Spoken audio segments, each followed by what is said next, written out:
Happy Saturday, football fans. Welcome into college football today on Sports Grid TV. Hope everybody is enjoying the football because not only is the competition heating up, but we are just 2 short weeks away from the end of the regular season. It's blowing my mind, but more importantly, it's starting to paint the playoff picture. It's do or die for a number of teams out here. We're starting to see some of those teams sitting middle of the pack trying to make their final case, but more importantly, we got a number of scores and recaps to get to. And then my favorite part is previewing some of the top games coming down the stretch here on this Saturday. So make sure you're following Sports Grid over at Sports Grid, and then let's dive in to what's taking place at the moment.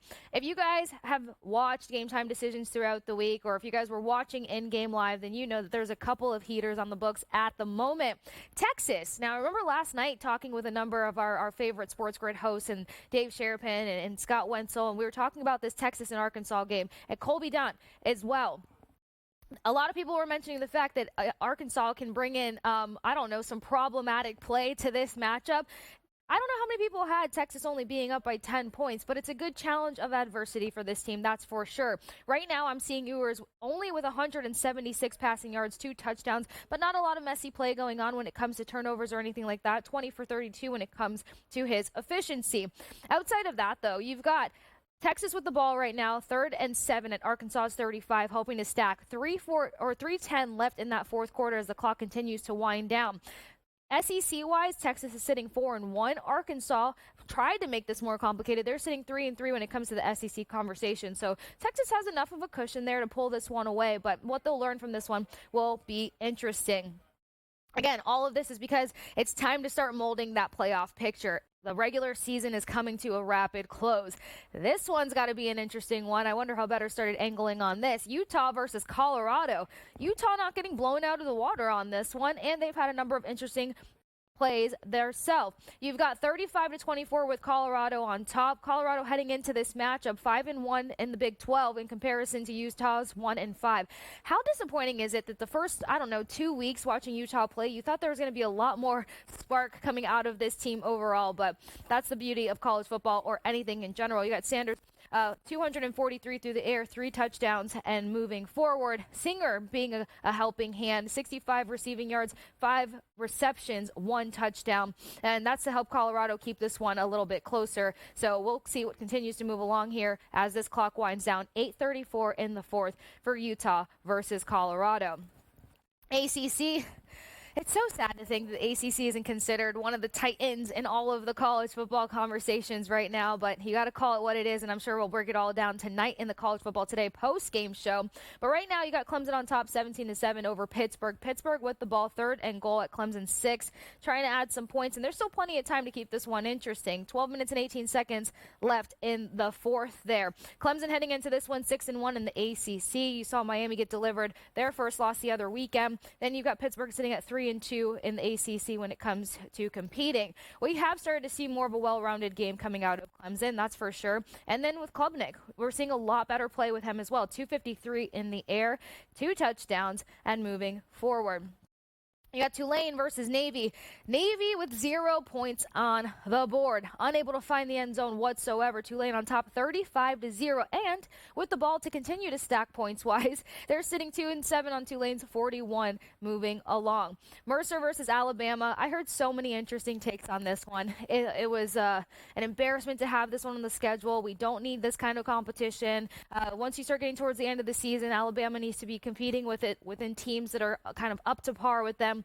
That's fine, but seeing how sound you could piece together a game versus a team like Mercer, I think that all matters as well. So right now you got Mercer with the ball 2nd and 9 at Alabama's 49. Alabama up 28-0. So I'm guessing that's the performance everybody has been hoping to see. Milroe through the air, 107 passing yards, 2 touchdowns. Milroe on the ground. We know he likes to be leading the charge when it comes to the ground game. 36 rushing yards, and that's just through 4 carries. So some exciting plays still rolling out for Alabama and company. Then getting ready to come up down the stretch here, These are a lot of the games that I'm very psyched to get to because we talked about a number of do-or-die games being on the board coming up on this Saturday and the playoff picture and where it stands. Now, just a couple of days ago, the brackets start to align and they start to kind of tell us where things are going and what teams are going to be in that matchup this coming weekend or the upcoming weekend that can knock them out of any sort of playoff conversation. Right now, as of a week-ish ago, but right now, you're seeing Boise State and Ohio State 12-5 potentially taking each other on. You're seeing Notre Dame and Tennessee 9-8 potentially taking each other on. You've got Miami waiting to figure it out, Oregon waiting to figure it out. Then flip to the other side. You've got Ole Miss and Penn State 11-6 looking to compete potentially. And then you got Alabama and Indiana 10-7. BYU still waiting it out. Texas still waiting it out. So as of right now, as of the results that have already set in from last week, we got to get through this entire Saturday. But this is what the playoff picture is starting to kind of present itself as possibility-wise. Starting to look ahead. Some of these do-or-die matchups. Now, we know that DJ Lagway went out in the matchup versus Georgia, but let's also remember what happened or what was taking place before he ended up going down with a hamstring injury.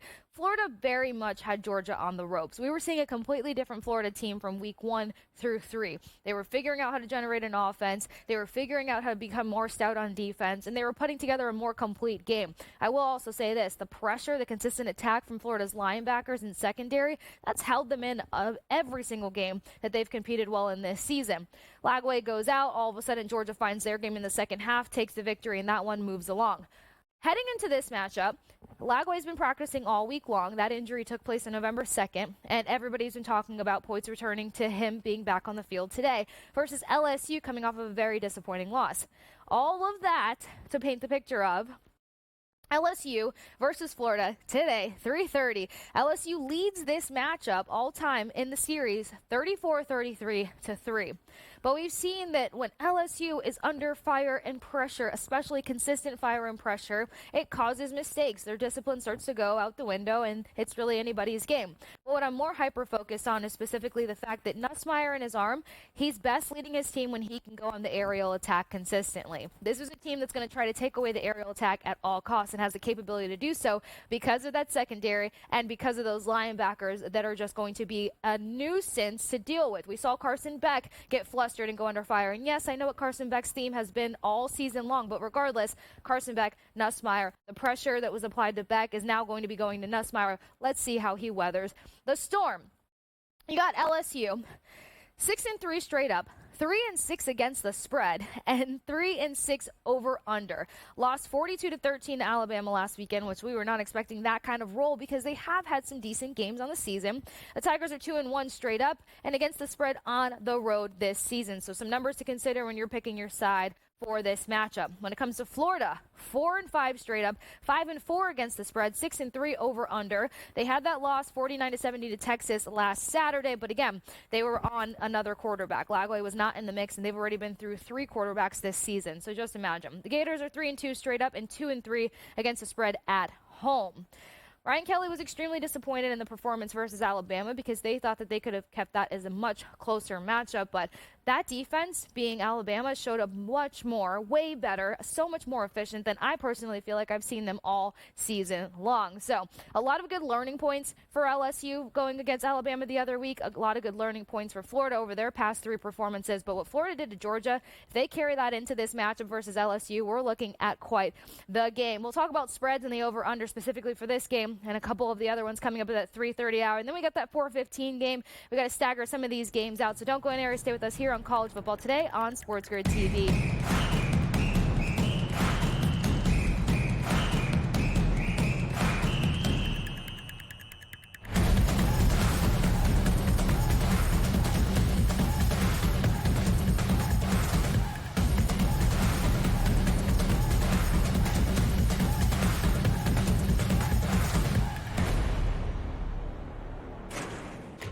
Enter into the magical world of McLuck.com, where even the smallest of spins can win real cash prizes.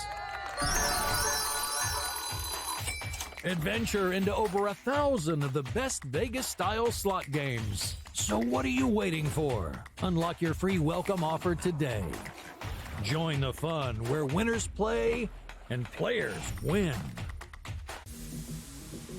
we're at a point in time coming off of a wild Saturday of college football.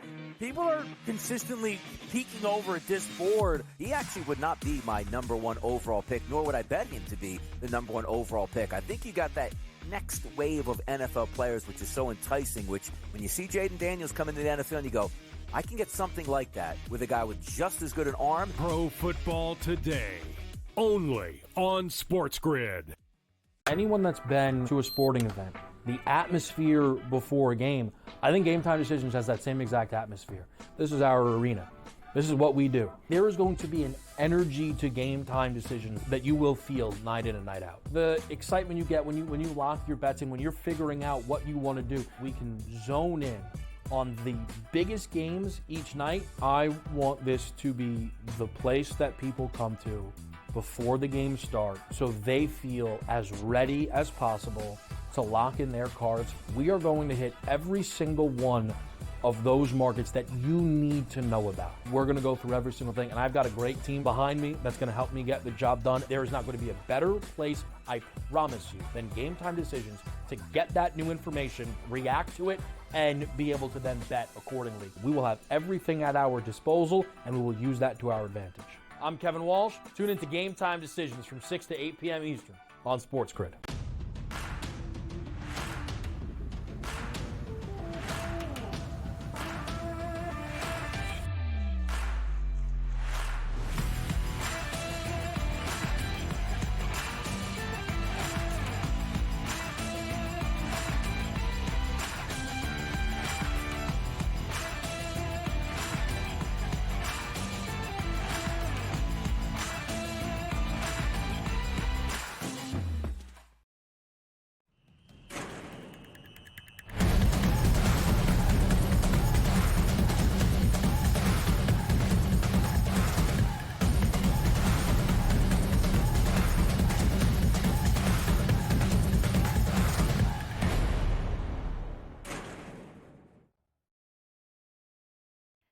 Back at it with college football today here on Sports Grid TV. And in case you missed it, we're running through the current scores that are getting ready to close out for college football. We're getting you prepared for that 3:30, 4:15 slate. And then, of course, you guys know we'll be back a little bit later on to get you prepared for the late slate of all of the college football action. So talking a bit ahead, we do have one of the games in the books, Texas versus Arkansas. Texas continues to hold to their lead and then close this out 20-10, making sure that they continue to stack on their victory.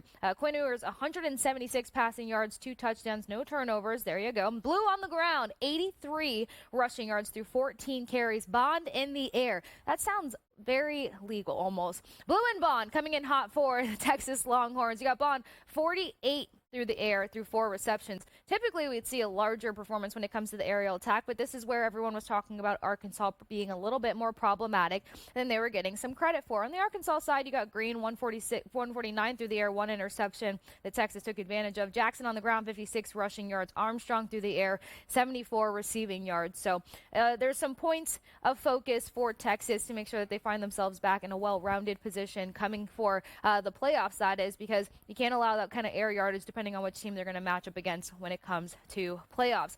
Then I'm seeing Colorado with the ball, but still holding the same lead, 35-24, 5:54 left in the fourth quarter. 1st and 10 at Colorado's 38. And then we mentioned the fact that there was still plenty of time for Pittsburgh to make it interesting versus Clemson, and they're doing just that. I'm seeing 17-10, Clemson still holding on to their lead by just that lone touchdown over Pittsburgh. Pittsburgh with the ball, though, 1st and 10 at Pitt's 42.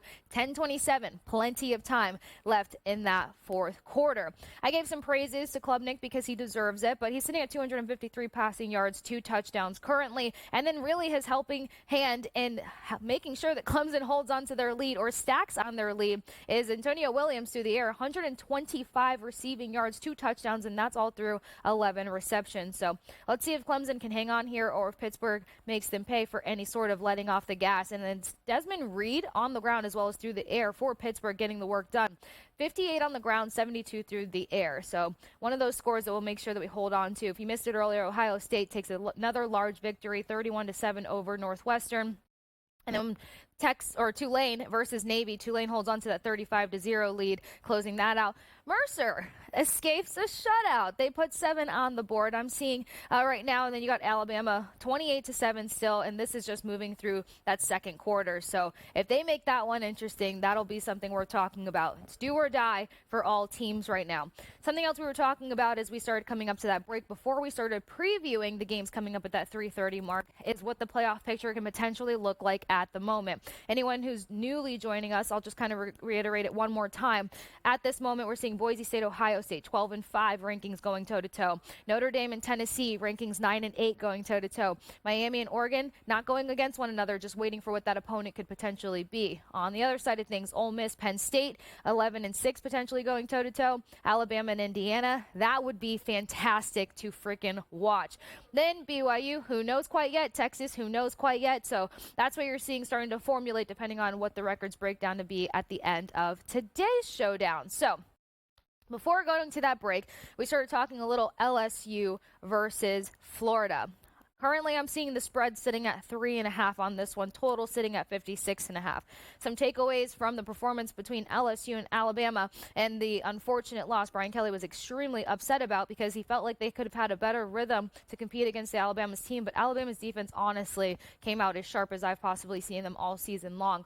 That same pressure, some of that blueprint work that Alabama's defense did, Florida's defense is capable of replicating in today's matchup. We've seen the spread kind of jump around a little bit. I'm pretty sure that's a large indicator of that also because they're going to get DJ Lagway back more than likely. He had a full return to practice this week, and they know if they're going to make this game anywhere close, it's going to come from Lagway being at the helm there. So Nussmeier's going to try to rely on his top target being Karen Lacey, 46 receptions, 697 yards through the air, 7 touchdowns thus far. But that matchup in the secondary from the Florida Gators is going to be very problematic for a team that relies on that aerial attack.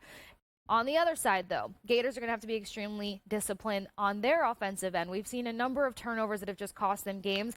And then their third down efficiency, it's just poor. I mean, it's sitting under 35%. A lot of that has been the quarterback carousel that has been the theme of their team this season. But regardless, if they can't get third down efficiency to go up versus this LSU team, then honestly, LSU can have the narrow escape on this one. Lagway, being a true freshman, does have veteran leadership, though, in his senior wide receivers. So that's what's helped them move along the field once they started to get into this rhythm with Lagway being at the helm. Florida's averaging 28.1 points, sitting 64th in the nation, 383 total yards, 73rd in the nation, including 232 passing yards, and then 151 on the ground. So they're not relying heavily on the air or on the ground to make sure that they have their attack efficient and effective, which is where they'll have kind of an edge versus LSU, who does heavily rely on their aerial attack. UF has allowed 13 sacks. That could be problematic, committed 15 turnovers. But again, it comes down to that third down conversion, and their defense has been known to give up roughly 27.6 points. So we'll see what moves from there. Now, another game, because I just talked about defense. I just talked about how the defense can be more problematic from the Florida Gators for LSU. But this Missouri versus South Carolina game, I am so freaking excited about. South Carolina has been such an underdog this year, and a lot of it starts with the freaking work that this defense has done. Let's paint this picture for a second. Going against Missouri, they have a 10.5 spread, 42.5 on the total. Shane Beamer already has his remarks about how they have flown under the radar all season long, but that's kind of where you want to be if you are the South Carolina Gamecocks. Their defense, though, South Carolina leads the SEC with 28 sacks, number one. Number two, tied for third in tackles for loss. Yeah, that's impactful. And then leads the SEC with 16 turnovers.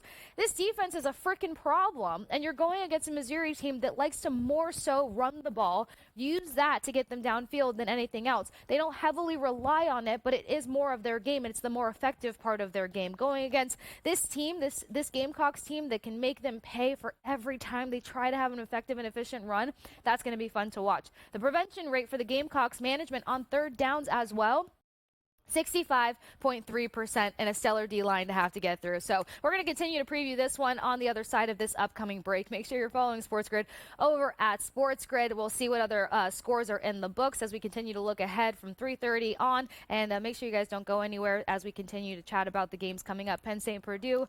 Could be exciting, could be not. We got a lot of Penn State fans here. So stick with us here on College Football Today on Sports Grid TV.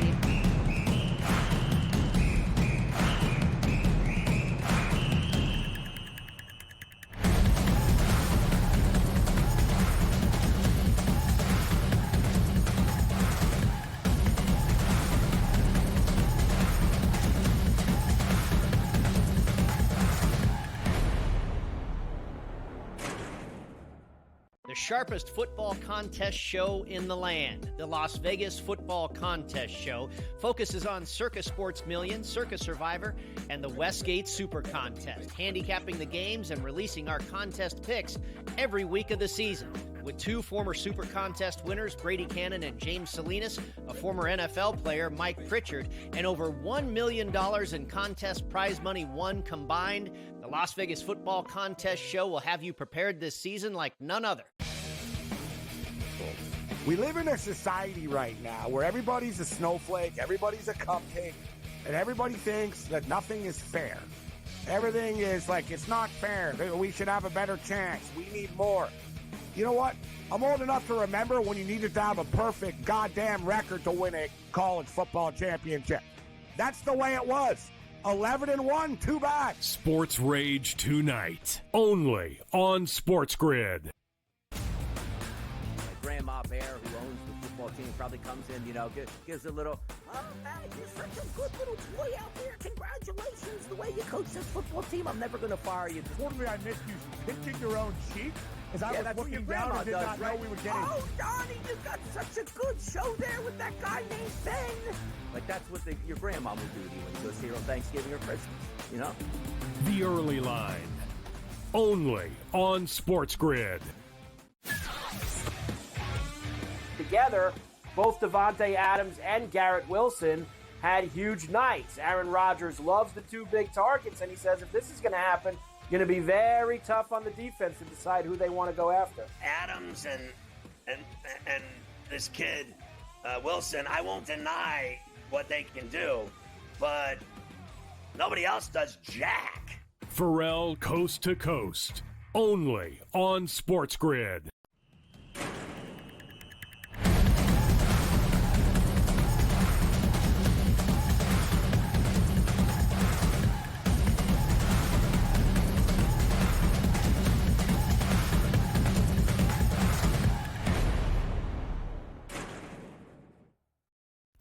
Back at it with college football today here on Sports Grid TV, keeping you up to date on the current scores, looking ahead to that 3:30, 4:15 slate, and probably throwing out some best bets. Now, I was looking at this while we went to the current break that we just came out of. Before I jump back into Missouri versus South Carolina, because I'm just going to continue to go gaga over South Carolina. I thought about something, and I remember seeing that Nussmeier's passing yardage was sitting at 305, and I could probably gather why they went that way. Carson Beck pulled off 309 in their matchup, but again, after halftime, they were not going against the same kind of team. The momentum swing completely deflated from the Florida Gators. Guys, I'm over here basically gassing up the Florida Gators in a number of ways, and if you guys watch Sports Grid TV enough, you know this is the last thing I should be doing. My family is very disappointed at the moment, but regardless, Aiden Warner came in for DJ Lagway in that second half there, and then once you kind of have that kind of momentum-less swing go in the opposite direction, of course things are going to start to rack up favorably. So Carson Beck was able to pull off 309, but we're talking about Carson Beck in comparison to Nussmeier. Keep that in mind. And then also, you're talking about a team that's going to feel a little bit better now that they're going to have their QB back at the helm, and then defense notably pretty strong when it comes to their secondary and their linebacker room. So I was surprised to see Nussmeier's numbers come in at 305.5. Honestly, I'd probably go under on that. Also considering the fact that last week, I'm not comparing Alabama's defense to Florida's defense, but just some of the plays, some of the pressure that they can produce can be similar. With that in mind, Nussmeier only passed for 239. I say only as if it's not an accomplishment, but 239 through the air. So if there's something that you wanted to kind of gauge when it comes to that matchup, I'd probably take Nussmeier for the under and then take a look at some of the receiving props when it comes to the other side. Lacey's going to be his top target to try to get the job done. We know he's really good at playing against tough defenses. He's sitting at 77.5. Probably alt that down just a smidge. And then it's going to be Durham for LSU on the ground, 56.5. Again, linebackers and secondary being the stronger point for the Florida Gators. Probably look over to Caden Durham on the ground, 56.5 rushing yards. Could be doable for a team that's looking to get the victory today. Now, moving back over to South Carolina versus Missouri. If you missed it, I'd love to remind you. 10.5 sitting on the spread, 42.5 on the total, and you've got a head coach that feels some type of way about how South Carolina has still been talked about. The people that do the rankings don't think we're worth a crap, is where he went with this one. Don't rank us this week. We're good where we are. So he doesn't even care if anybody continues to praise him from the great performances they've continued to stack one on top of the other. The top teams that they have probably put against the ropes doesn't matter. Their head's not there, which makes them even more dangerous. Missouri's looking for a big win on the road, but again, I go back to the numbers that are the South Carolina Gamecocks defense. Leads the SEC with 28 sacks, tied for third in tackles for loss, leads the SEC at 16 turnovers, and then their prevention rate when it comes to third down conversion, 65.3%, and a stellar D-line, one of the top defensive lines in the nation. Now, when it comes to the Missouri side, we got to balance this out a little bit. Offensively, they are ranked 74 in the scoring offense, 75th in the nation when it comes to total offense, but they are more efficient when it comes to utilizing their run game over their passing game. Honestly, when you're looking at the numbers here, I do like South Carolina to cover if I haven't made that apparent enough. I want to see if the numbers have changed any more since we first got started here, if I can find that quick enough. Yes, I did. 10.5, 42.5 on the total. Everything has remained in that context. When it comes to looking at the ground game, though, when they have to switch things over, them being Missouri, you're looking at Noel on the ground. His yardage is sitting at 42.5. That's not bad, considering that Missouri is still a pretty good team. We talked about their total offense. So as long as that number is not sitting at 60 and above, I still think that that's a worthy number. Tight competition, you're kind of looking at anywhere between 30 to 44 rushing yards on the ground. Missouri's going to have to be able to get the job done in that context. So I like the numbers when it comes to Missouri versus South Carolina. Probably let us know over on social media which way you're leaning. If you think the Gamecocks defense can continue to be problematic and their offense can match pace, this is probably a game where they can take the cake. You got Penn State versus Purdue. We got a lot of Penn State heads around here. 29.5 on the spread, 51.5 on the total. Penn State 8-1 straight up, 44-5 against the spread, 2-7 over under. Big defeat over Washington, 35-6 last Saturday. And look, they're going to have to continue to find perfection if they're going to see where they shape up in terms of the postseason. They're 5-1 in Big Ten play so far this season. And then we know Purdue, I mean, I don't want to say easy to keep off the board, but Penn State's defense, who I've referred to as bruising, extremely physical, a tough defense out there, shows up the way that they can, that shows up like they did in the earlier parts of the season, then they can keep Purdue off the board or keep this very, very, very far out from them. So a number of things that we'll continue to roll through, but in-game live will have you covered at odds, lines, and angles to make sure that you've got all the best information while watching all of these games. So we'll see what goes down at 3:30 and beyond. And until I see you guys on in-game live, I will catch you guys later.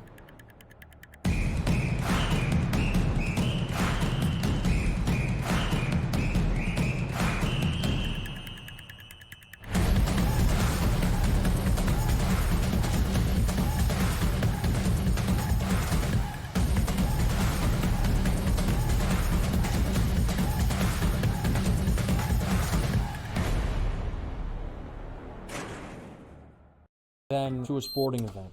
The atmosphere before a game, I think Game Time Decisions has that same exact atmosphere. This is our arena.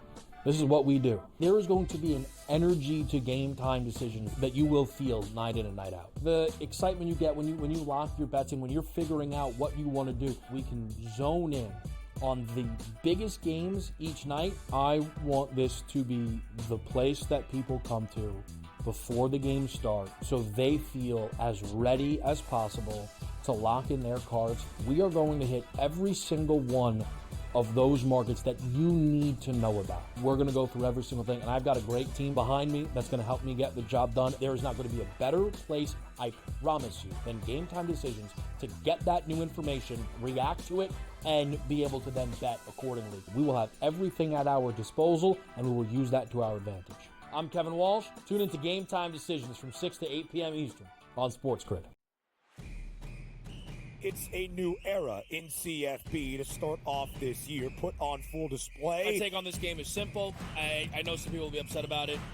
Good riddance to the Pac-12. Can you do it in terms of the week to week to week? I don't see a pathway for this team to miss the college football playoffs. We want to make sure you have those best bets in the entirety of our betting cards. That was thinking! But he had that program was already going there! Only on Sports Grid. The sharpest football contest show in the land, the Las Vegas Football Contest Show, focuses on Circa Sports Million, Circa Survivor, and the Westgate Super Contest, handicapping the games and releasing our contest picks every week of the season.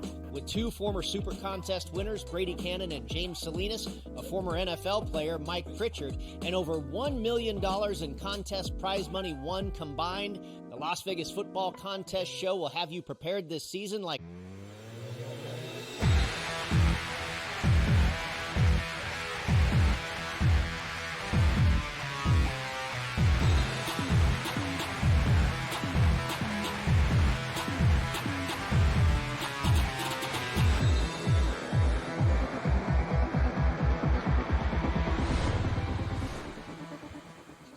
And welcome in. It's in-game live college football game day on a Saturday afternoon, taking things over from the boys. Scott and Joe Madden right up until 7 p.m. Eastern time, continuing to follow, bet, and analyze the world of college football. Really, for one of the few times, Joe, we're sitting kind of in the best spot here. We do have some good games at 7 o'clock, but, college football, generally, their best time slot is noon Eastern time. And so we come on when all the good games are over, and we get stuck with the UMass versus UTEP games. But this afternoon, we got some good games. We got some great games later on tonight. So how you doing on this Saturday afternoon?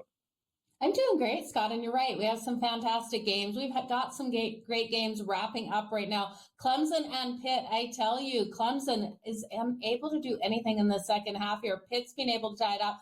17-17 game there in a game. Clemson was 11.5-point favorite. So we got a lot of action in this slate. I'm super excited for it. How's your week been so far?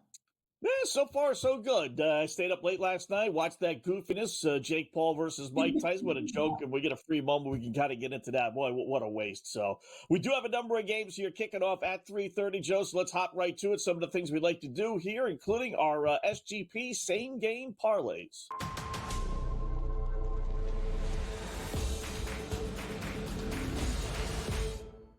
All right, I'll go throw mine out first here, Joe. Penn State laying 29.5 against Purdue. Boy, I love this. This one jumped up from 28 to 28.5. It's all the way up to 30.5 in some circles. I put it in at 29.5, so we'll stay there. This has got 45-0 written all over it. It really does. So give me Penn State. Going to go over 51.5, so actually it can't be 45-0. We need 45-7.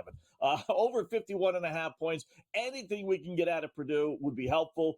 We may have to count on Penn State putting 52 on the board, but they're more than capable of doing that. I am going to go fourth quarter Penn State, win the fourth quarter minus 260, just because they've been known to kind of tag on a couple of touchdowns here just to make sure they cover the spread. So I think they win the fourth quarter. We have first drive Purdue being a punt at minus 240. I'm okay with that. The only one, this is the one that bumps it up to 13-1. We're going to take a chance here. We're going to go under 21.5 points, Penn State first half. Historically, slow start, tack it on, pile it on, third and fourth quarter, add it all up 13-1. I know you got one starting here at 3:30 as well. Yeah, I like where you're going with yours. And I'm looking at the matchup between Oregon State and Air Force. Now, I do think Air Force at home has every opportunity not only to cover plus the points, but win this one outright. So 3-leg parlay, I'll take Air Force plus the 2.5. I'm also going to look at this to be a lower scoring game. I think both of these teams will have success running the ball. Air Force will look to chew up time of possession out there. We've got a first half total of 22.5. I'll take that to the under, and the full game under 44.5. So Air Force plus the 2.5, the under 44.5 for the full game, under 22.5 for the first half, and that's coming in at plus 368. I just look at Oregon State and I can't trust them out here to be able to get the win. This team has been struggling on the season. You got Air Force here at home. They got things together in their last game, Scott, and I do think they'll bring that momentum into this one. All right, that's a pretty good jump up. You're right. Oregon State's lost 4 in a row. And that's a pretty good number from, Air Force, just, plus 2.5 and minus 105. And you put two things that are certainly correlated, right? First half under and full game under. And they're giving you a whopping, 200 plus points more at plus 368. So that's a pretty good jump, Joe. Yeah, I was really impressed that they were able to give us that great plus money on it. So I really hope that this ends up being a game where both teams will look to run the ball. They're going to look to own time of possession. So it's just Air Force. They have to bring that momentum into this game and be able to get things done here versus Oregon State. But the Beavers, how much threat do they really put up in this one, Scott? It's the Beavers. This team, like you said, has been struggling. All right, couple games here starting at 3:30. I mentioned I like Penn State 8-1. This line was 28 when I did all my notes earlier in the week. Now, like I said, it's up to 29.5. I've seen it in some spots over 30. Purdue is awful, 1-8. Penn State's won 5 in a row at Purdue, so you don't have to worry about that. Franklin for Penn State, as I mentioned in my same game parlay, Joe, he loves covering the spread. One of the best in the business. 55, 38, and 3, including 21 and 13 on the road as a favorite, so don't worry about that. And as a double-digit favorite on the road, in fact, forget double-digit, as a conference favorite of 17 or more points, guys, 9-1 against the spread. So I'll throw a bunch of numbers at you, but the bottom line is I like Penn State in this game. What about you? You gotta like Penn State here. I'm with you. I like everything that you're rolling with in this game. I also looked at Penn State's team total over 40.5. It's kind of juicy at -128, but I do think they're going to just come out and dominate in this one. I'll take their team total over 40.5. I expect this team to put up 45, 46 points in this game. I just don't think Purdue gets anything done in this one.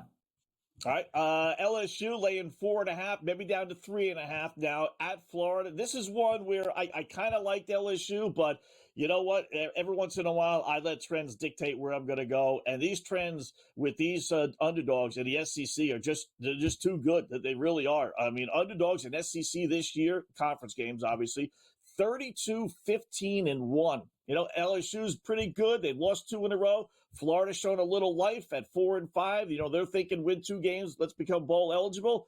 I'll take the 3.5, Joe, with Florida at home. Why not? I would take the 3.5 with Florida as well as a sprinkle on the money line. I look at this one, and LSU is so one-dimensional, Scott. Nussmeier has to move the ball through the air with his arm. If Florida can find a way to shut him down in this game, their defense can keep him in this game. And Lagway, he should be able to come out here strong enough and be able to put the points up for Florida. So I think Florida is a home dog that is barking today. I'm willing to sprinkle on the money line and grab them plus the 3.5 in what I think is going to be a lower scoring game. I'm taking the under in the first half, under 28.5. That's at -122. And then Florida for the home dog. All right. Like I said, I have no problem with that whatsoever. SMU laying now 18.5. This was 16.5 when I did my notes on Wednesday or Thursday. I forget which day it was. So everyone's betting SMU against Boston College. Castellanos, the starting quarterback for the most part this year for BC. He basically took his football and went home. He got benched second half of the game last week against Syracuse. The backup comes in, performs great. The backup Castle the starter, and Castellanos ends up quitting the team this week. So maybe that's why the line jumped as much as it did. But SMU 16-2 their last 18 games, 7-1 at home, which is where this game is. 7-1 against the spread is 13-point favorites or more, home favorites or more, as they are here. I'm kind of like Boston College. I'll take those monster points, but I wouldn't blame you if you liked SMU here, Joe. I'm going to lay it with SMU here. I got to lay all the points. This team is averaging close to 40 points per game. We got a backup quarterback here in Boston College, and I just can't trust this team to pull it together. And talk about a quitter. How do you just quit the team after being benched, Scott? What does that say about your the work ethic that you have been instilled in your life? You don't like how something goes, so you just quit. I just not a big buyer on that kid Castiello after that. Is he going to have a professional career in a football? Because I wouldn't take a chance on him, that's for sure. Yeah, and he's already lost his eligibility, so it's not like, well, let me quit and I can have another year of eligibility. He's played too many games for that to occur, so yeah, you don't know what you're going to get out of BC. How about my Cornhuskers? Opened up at 9.5. I did see it down to 7.5 playing at USC. Nebraska 5-4, USC 4-5. Both disappointments this season. Both struggling to become bowl eligible. Matt Rule, Nebraska head coach, 22-13-1 against the spread. in games coming off a loss, which they are. USC pretty good at home, believe it or not, against the spread, 5-0 against the spread. The over might be the play. It's 50.5. USC 14-3 over last 17 home games. Ooh, I like the over, but I like Nebraska plus the points with the sprinkle on the money line. I think we could see the upset here versus USC. You look at USC, I don't trust the secondary, and Rayola coming in, his back isn't 100%, but he can eat apart the secondary here. I think Nebraska has a chance of pulling up the upset on the road, Scott. Yep. USC 5-13 as favorites as well against the spread. Not good. We'll look at the games in progress. Coming up next.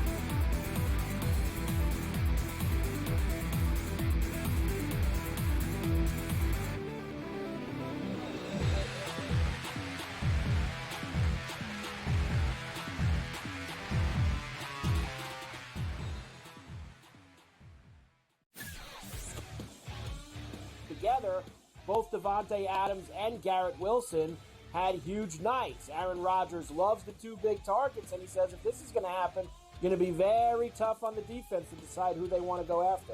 Adams and this kid Wilson, I won't deny what they can do, but nobody else does jack. Pharrell Coast to Coast, only on Sports Grid. We live in a society right now where everybody's a snowflake, everybody's a cupcake, and everybody thinks that nothing is fair. Everything is like, it's not fair. We should have a better chance. We need more. You know what? I'm old enough to remember when you needed to have a perfect goddamn record to win a college football championship. That's the way it was. 11-1, too bad. Sports Rage tonight, only on Sports Grid.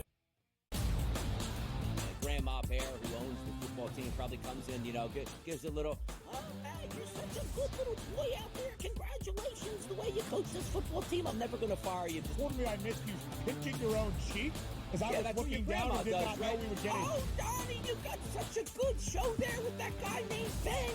Like, that's what your grandma would do to you when you go see her on Thanksgiving or Christmas, The Early Line, only on Sports Grid.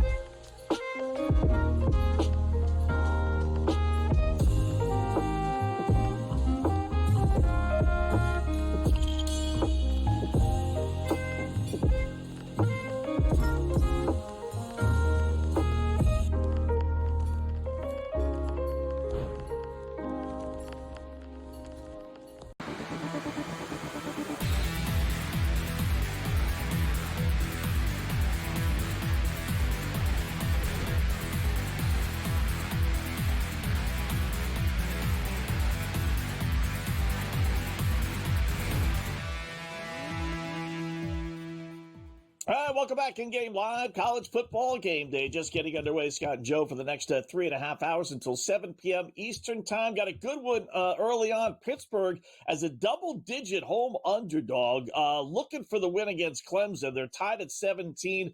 Pitt has the ball, though, at the Clemson 16-yard line with just under 2 minutes left, so we'll keep you posted on that. Joe, I know you got a couple of more games that you liked starting at 3:30.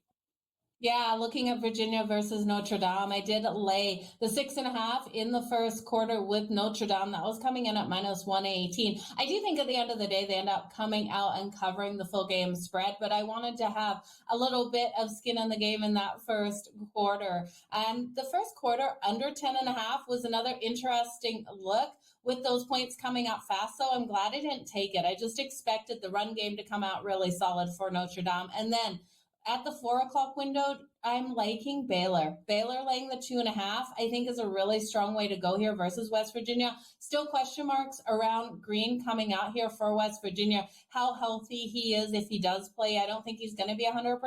And Baylor has been playing so strong after getting a scare to start their season. They're coming in off a bye. They won their 3 games prior to that.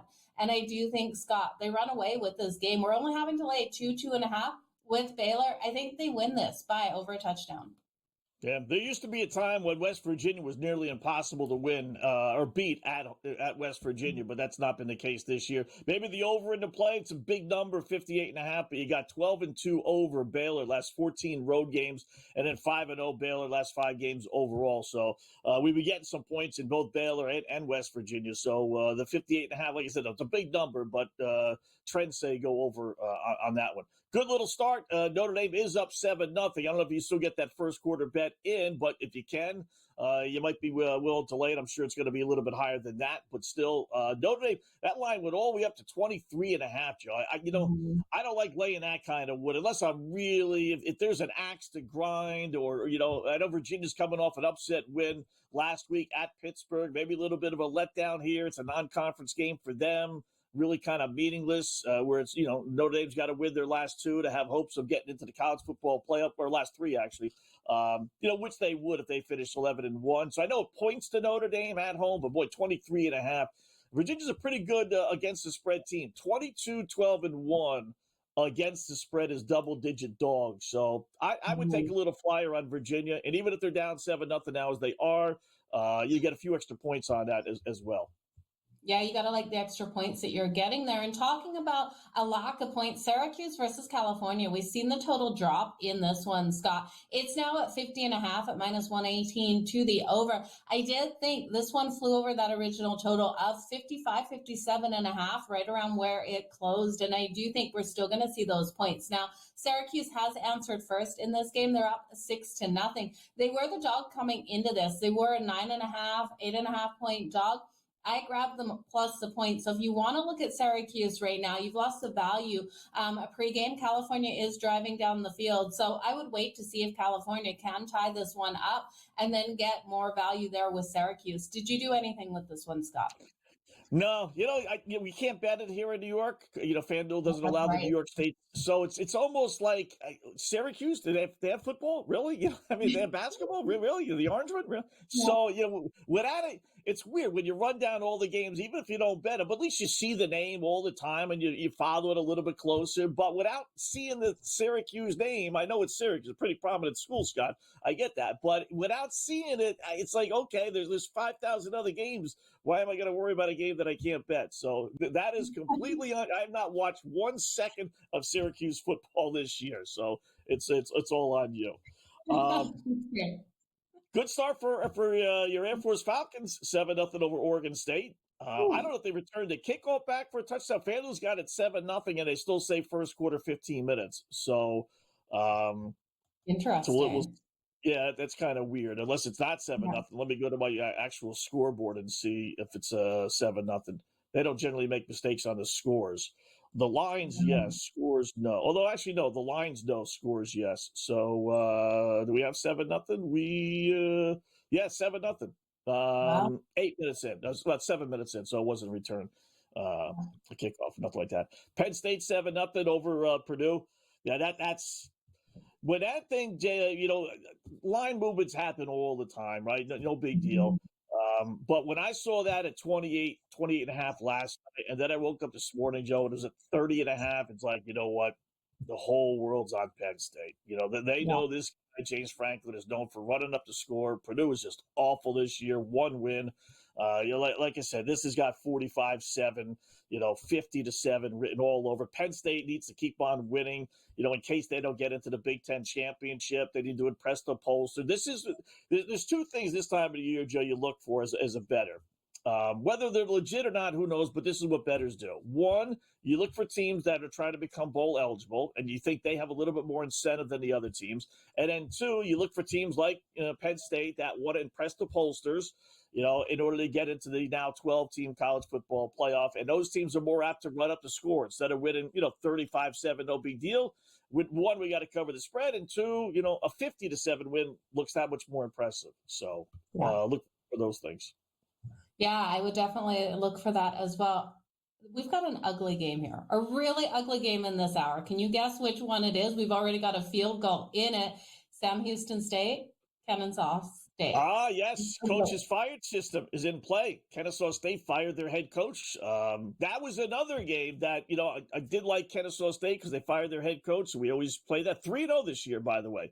We've had 3 other teams fire their head coach, and all 3 at least cover the spread, if not one outright the next week. So that's Kennesaw State. But that line jumped from that opened up at 16, then it went to 18, and now I saw it this morning before kickoff at 20. So that's another one where unless there's an injury or something, not the Kennesaw State, they're 1-8, so who cares if it's an injury or not? But that's seemingly the whole world's on Sam Houston on that one. Yeah, live line 12.5 here for Kennesaw State. Their team total sitting at 9.5 to the over at -120. They've already got a field goal on the board. This team's been struggling to put up the points. So, Scott, I took the under 42.5 between these two teams. It's already dropped to 30.5. How low does this one go? Wow. Through one quarter, believe it or not. That is a huge drop from the 20.5 down to 12.5. Midway through the second quarter. Right.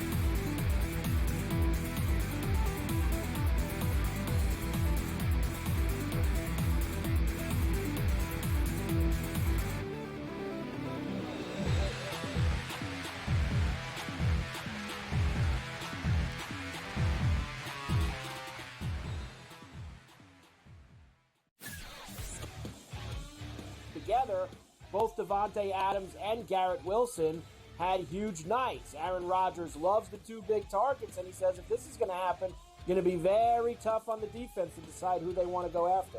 Adams and this kid, Wilson, I won't deny what they can do, but nobody else does jack. Pharrell Coast to Coast, only on Sports Grid. We live in a society right now where everybody's a snowflake, everybody's a cupcake, and everybody thinks that nothing is fair. Everything is like, it's not fair. We should have a better chance. We need more. You know what? I'm old enough to remember when you needed to have a perfect goddamn record to win a college football championship. That's the way it was. 11-1, too bad. Sports Rage tonight, only on Sports Grid.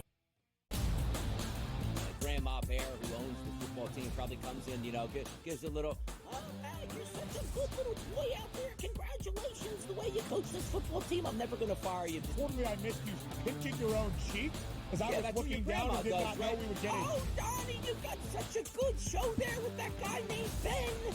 Like, that's what your grandma would do to you when you goes here on Thanksgiving or Christmas, The Early Line, only on Sports Grid.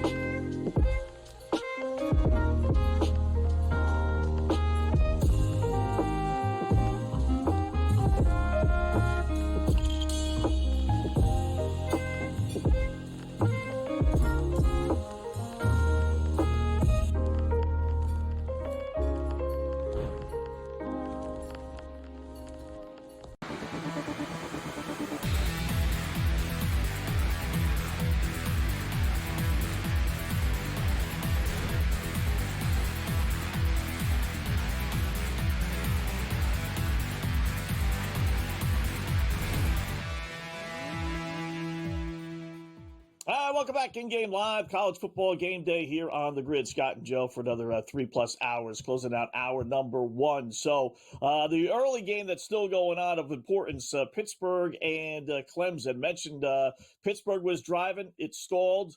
They did kick a field goal to take a 20-17 lead, but that left about 1:45 or so on the clock. Clemson, 75 yards in 3 plays. Klubnik, a 40-plus yard touchdown run to cap off about a 20-second drive or so. So now Clemson leads 24-20, Joe. Still 1:10 left.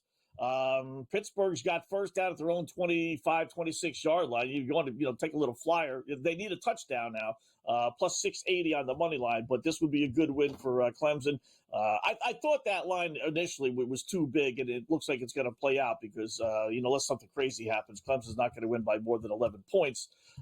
But 24-20 Clemson holding on to slim, but hopes to get into the college football playoff by winning the ACC championship. Yeah, even if they were able to get a pick six here and convert the touchdown, they're still not going to cover that 11.5. So because I laid 11.5 with Clemson, I'm kind of like, oh man, Clay Klubnik, I needed for 3+ passing touchdowns because I took him. I fired up that number. I'm kind of hoping Pittsburgh wins now, that just jumped to plus 870 as their first and 10 on their own 48-yard line. Could Pittsburgh pull it off? Clemson, other than this last touchdown, hasn't been able to do anything in the second half, Scott. Yeah, I tell you, Joe, if just for Flyers' sake, not a full unit or anything crazy like that, but they got the ball at midfield. There's a full minute left. They have one timeout. I'm just checking out because I got it on my TV set. At plus 750, that's not a bad. For a hunch sakes, that's go 50 yards. You got plenty of time. That's not the worst 7.5 to 1 kind of wager you can make right now on Pittsburgh, down only 4.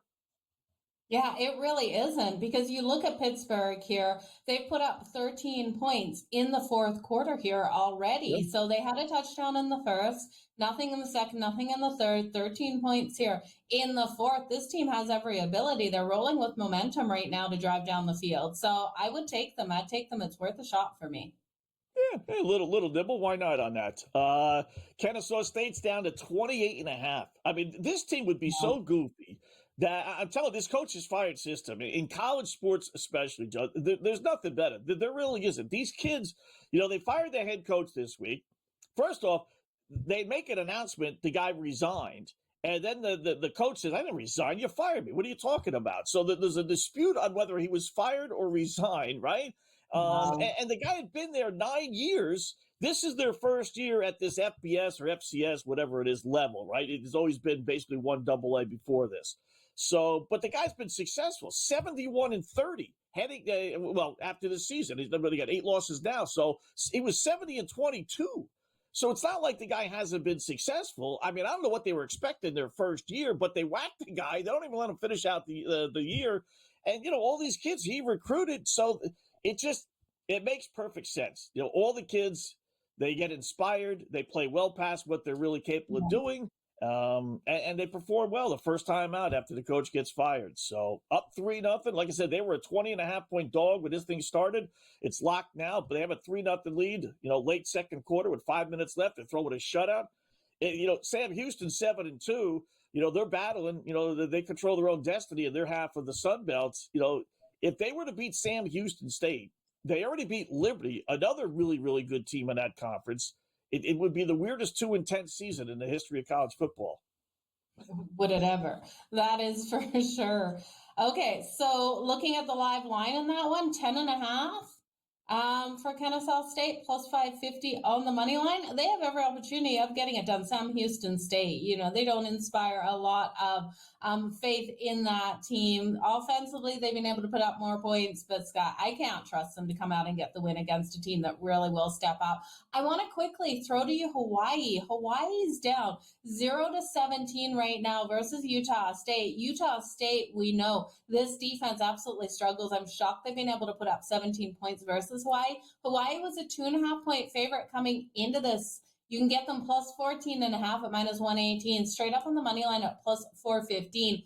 Do you think they'll get back into this game? Because I think they have every opportunity to. Second quarter, what do you think? Yeah, I did like Hawaii in the game. They're not great, but they got 4 wins, and they need 2 more to become bowl eligible. Utah State is awful. They're 2-7 with one of their wins coming against Topeka High, so they really only have 1 win all season. It was basically pick 'em. Yeah, I do like that, Joe. I mean, listen, again, Hawaii's not great, but give me Hawaii plus 13.5 down 17 up. I like that early third quarter. All right, more coming up, hour number 2.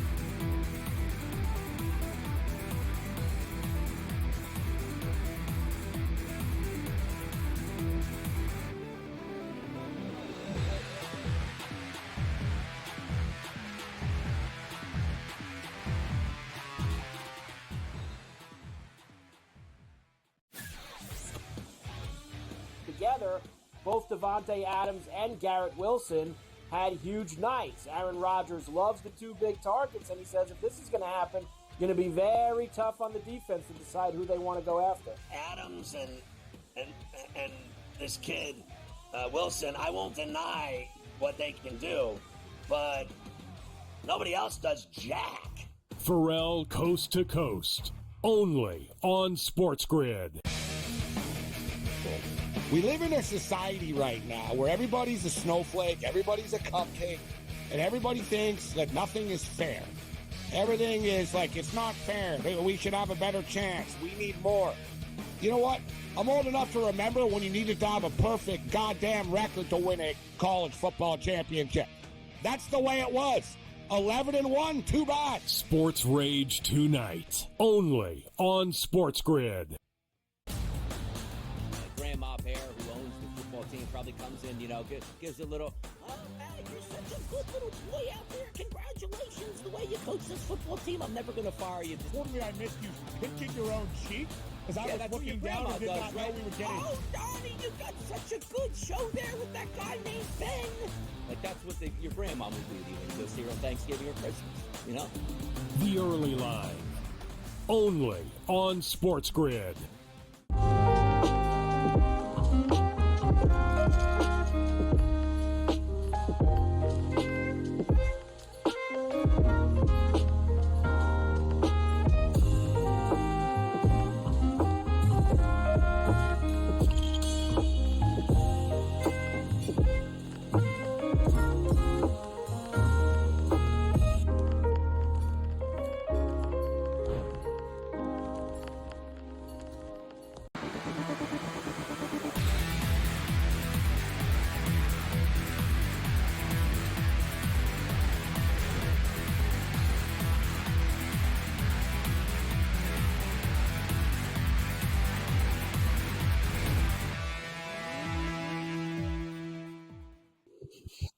And welcome back. It is In-Game Live College Football Game Day. Hour number 2 of our 4-hour extravaganza. Scott Wetzel and Joe Madden until 7 p.m. Eastern Time. Looking at some college football games. Got a couple of finals rolling in. Got a bunch of games underway. Got a few more that'll be starting here in a second or two.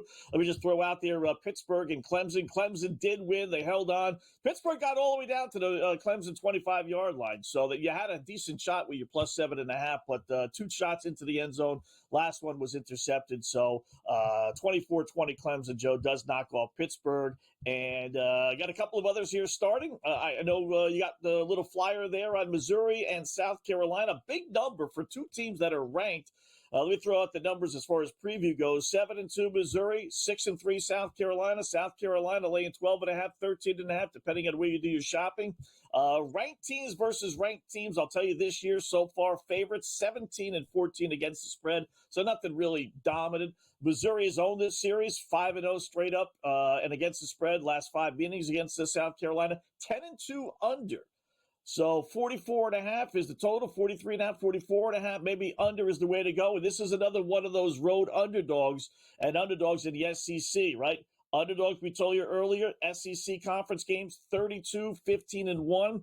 How about road underdogs? 17-4-1 against the spread. I'm not going to buck that. Give me Missouri plus the double-digit points on the under, Joe.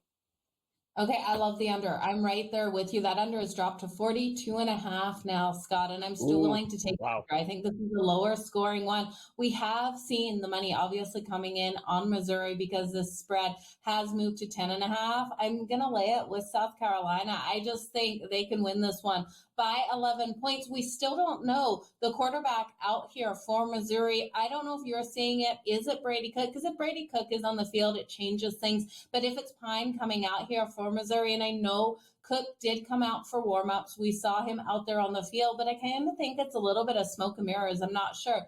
Even if he starts this game, how healthy he is, and if we'll see Pine taking over this game. So South Carolina has less question marks for me. I know it's a lot of points, but I think the under is definitely the best play.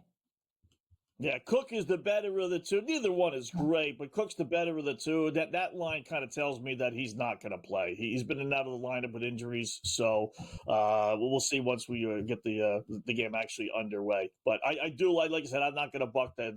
Well, I don't care if you and I are starting a quarterback, 17-4-1. That's just too good to be true. So I'm not going to stop. I'm not going to get in front of that train. Michigan State scored the minute left in the first half. A little higher score than a lot higher score than I thought. 21-9, Illinois over Michigan State. 11.5 and 54.5 is the total. That was 47.5. I'm surprised. They got 30 points, and it really hasn't gone up that much more than what the original line was. I mean, you're on pace for 60, and they're giving you 54.5. I still think it's going to be a lower scoring game, but, Illinois up 12 right now, laying 11.5 against State. Yeah, I thought Michigan State could do more in this matchup, Scott. I expected them to be able to cover with the points in this one. Now they're down 21-9. So if they're able to get back in this game, that would closely push us to that over if they're able to win it. So plus 11.5 on Michigan State. I'm willing to buy it live. That's coming in at minus 108. I just don't think Illinois, they've had their struggles at home covering big numbers. So I just don't see them blowing out Michigan State in this one. So I'll grab Michigan State live plus the 11.5, kind of doubling down on it because I did grab them pre-game plus 2.5. Look at it. They won't allow me to parlay that for some reason. Every once in a while, like some of these sites just have like goofy, I don't know if it's glitches, too many games, but I'm taking the underdog and the over. I'm not even taking money line. I can see money line and over they block just because, if you're down 21-9, if you win the game, there's going to be so many points scored. That I understand, but not, I don't know why they would not allow me to put Michigan State plus 11.5 in the over in, but they're not, at least not in a parlay. So, all right, I'll stay away from that. Just Utah State scored again, 24-0 over Hawaii. Well, I didn't see that one coming. I really, Utah State, it's like we said earlier, these teams that are seemingly playing for something to become bowl eligible, right? So many gamblers use that as reasons to bet a team. I mean, Hawaii's playing for everything. They need 2 wins. And Utah State's got a 2-7 record playing for nothing, and they're crushing them 24-0. Go figure. There's got to be adjustments at halftime, though, Scott. I think we wait on this one. We wait the next 7 minutes and 46 seconds out in the second quarter. Let Hawaii go back into the locker room. Let their head coach come out here and just read them the riot act, and then for them to come out in the second half and get something done. I want to look at those halftime lines for this team. Right now, the live spread's 15.5, but Utah State, they could continue to feast here in the first half of this game, and I'm not willing to jump on Hawaii yet. But I'm with you. Right. I like the 2.5 with Hawaii. I thought they would get the win here today. Penn State 14-0. I'm telling you right now, the line's up to 36.5. So, naturally they were a big favorite anyway, but this has just got 55-0 written all over it. James Franklin, head coach of Penn State, we talked about, he doesn't call off the dogs, at least not to cover the spread. He doesn't. Maybe we don't get to the total of 52. And let's see if they allow us to put that combo in. Penn State minus 36.5 over 52. Now that one they do. Go figure, right? I mean, what some games they do, other games they don't. And laying 36.5, I mean, you could obviously get to 37 and not have the game go over, but I think it's a lot harder to lay 36.5 and the game not go over 52.5 than it was the other one with the plus 11.5. So I like that. Even at 36.5, I would put it in. This Purdue team stinks. Yeah. How about this one, Joe? Okay. Just because the numbers were so bad, how about Stanford winning 10-0 over Louisville? I mean, you talk about, bad football teams. That is Stanford. Their numbers are just brutal, even at home as they are tonight or this afternoon. I'm trying to find it here, but getting Louisville minus 7.5 now. That's insane. Stanford can't win this game. Here's Stanford's numbers, Joe. I mean, I wouldn't put, European 7.5. It's a gift, right? It's a complete gift. I cannot see Stanford pulling up the upset win here. So grab Louisville. It's now 10.5 as Stanford's 3rd and 11 on their own 27-yard line, Scott. So here comes the regression we need for Stanford. I would think so. And if you really have any guts, you lay the 5-1, but I don't want to necessarily do that. So Notre Dame still 7-0 over Virginia. Late first quarter there. We'll check out the others when we come back and get live. College Game Day.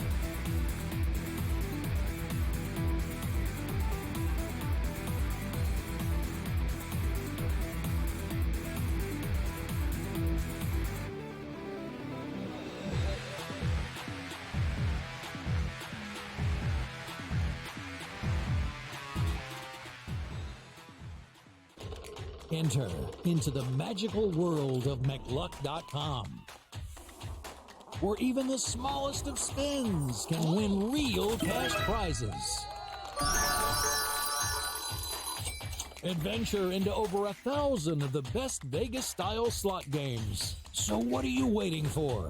Unlock your free welcome offer today. Join the fun where winners play and players win. Anyone that's been to a sporting event, the atmosphere before a game, I think Game Time Decisions has that same exact atmosphere. This is our arena. This is what we do. There is going to be an energy to Game Time Decisions that you will feel night in and night out. The excitement you get when you lock your bets in, when you're figuring out what you want to do, we can zone in on the biggest games each night. I want this to be the place that people come to before the games start so they feel as ready as possible to lock in their cards. We are going to hit every single one of those markets that you need to know about. We're going to go through every single thing, and I've got a great team behind me that's going to help me get the job done. There is not going to be a better place, I promise you, than Game Time Decisions to get that new information, react to it, and be able to then bet accordingly. We will have everything at our disposal, and we will use that to our advantage. I'm Kevin Walsh. Tune into Game Time Decisions from 6 to 8 p.m. Eastern on Sports Grid. It's a new era in CFP to start off this year, put on full display. My take on this game is simple. I know some people will be upset about it. Good riddance to the Pac-12. Can you do it in terms of a week to week to week? I don't see a pathway for this team to miss the college football playoffs. We want to make sure you have those best bets in the entirety of our betting cards. That was clicking! But he had that program was already going there! Only on Sports Grid. The sharpest football contest show in the land, the Las Vegas Football Contest Show, focuses on Circus Sports Million, Circus Survivor, and the Westgate Super Contest, handicapping the games and releasing our contest picks every week of the season. With two former Super Contest winners, Grady Cannon and James Salinas, a former NFL player, Mike Pritchard, and over $1 million in contest prize money won combined, the Las Vegas Football Contest Show will have you prepared this season like none other.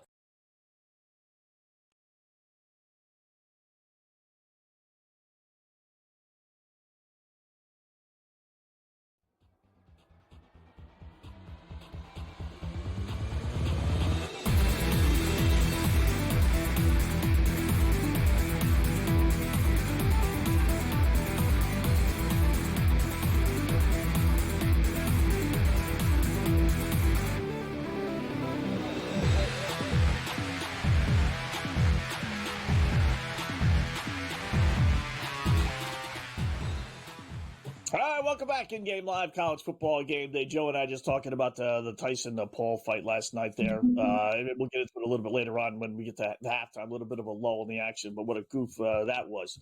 So the biggie on our schedule here, Joe, Kennesaw State and Sam Houston State. Sam Houston, we always find one game, just one off the beaten radar game to follow a little bit closer than what normal people would, right? So 3-3 final seconds of the first half. Kennesaw State held Sam Houston to a field goal. They had a first and goal, so that they could only kick three. And the fact that they went for three shows you a little something about the respect they have apparently now for Kennesaw State. So it's locked right now, so I'll give you that one in a second as far as the updated lines are concerned. Hawaii kicked a field goal, so 3.5 minutes left, down 24-3. So maybe here come the Rainbow Warriors comeback. Florida still up 7-zip against LSU, 3.5-point dog, now laying 3.5. It's early on. If you liked LSU in the game, now would be the time to hop on, right? I mean, it's that's a big swing from being a 3.5-point dog up 7-0. Oh, I get it. Midway through the first quarter, for them to be that big of a favorite, we've been doing this a long time. A 7-point swing is not normal for one touchdown like that. So I didn't. Now, I'm going to go with Florida, Joe, ultimately. But if you want to play the game, little back and forth, now would be the time to jump on LSU plus the 3.5 or plus 132 on the money line. Well, I think, it's a perfect place to middle, especially if you took Florida pregame coming into this one straight up on the money line or plus the points. You were getting them plus 3.5. And then now you can grab LSU plus the 3.5. And I do think this one finishes that tight, Scott. Now, this total sitting at 55.5. I do expect it to stay under that total. For Florida to be able to dominate in this game, they really have to shut down LSU, not allow those points to come on the board. They can't have a back and forth battle offensively. So I would look at that one to stay under that number. When you talked about some other of those totals out there, Syracuse and California, Syracuse now up 20-7 as a 9.5-point dog coming into this one. That original total was right around 55, 57.5. It shot all the way up to 65.5. California has been able to put a touchdown on the board, and I don't think we see much resistance out of the defenses, especially in the second half of this game. I would look at the over 65.5 alive there. And then the Hawaii-Utah State game. It's locked up now, Scott. It looks like Hawaii might have got another field goal on the board. Not completely sure. No, Utah State has the ball back. They are 1st and 10 on Hawaii's 40-yard line. I would be looking at that one to the over as well, because I think at some point Hawaii gets things going. Again, it's locked, but I did see it right around 62.5 before they locked it. All right. Illinois and Michigan State are at the half. It's weird. I like the under in this game. We're getting a ton of points, right? 21-9. So it's hard for me to say let's go over. But boy, if you didn't have that kind of initial thought, they're giving you 53.5. I mean, you got 30 points already. It's only 24 points in the second half after getting 30 in the first. And you generally get more points second half. At least fourth quarter when both teams are kind of going back and forth. I still like the under, so I'm not going to play it, but I wouldn't double down on the under. Some games I would, but I won't on that one because, like I said, that is pretty appealing as far as going with the over on that. Louisville scored a touchdown. So, okay, now they're down 10-7.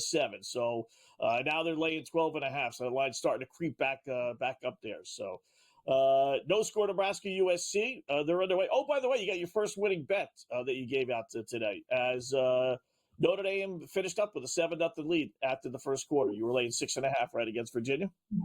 Yeah, absolutely. Laying the 6.5. And if you did take the first quarter under 10.5 points, you were able to cash that as well. I jumped back and forth with that one, Scott. I was kind of hesitant to take the under 10.5 because if Notre Dame came out with a fast answer, maybe a defensive play in that first quarter, I think we would have seen that first quarter go over the 10.5. So I'm glad I stuck with Notre Dame covering the 6.5. Now they're 24.5 point favorites, plus 100, laying the 24.5. You liked Virginia maybe plus the points? What were you thinking?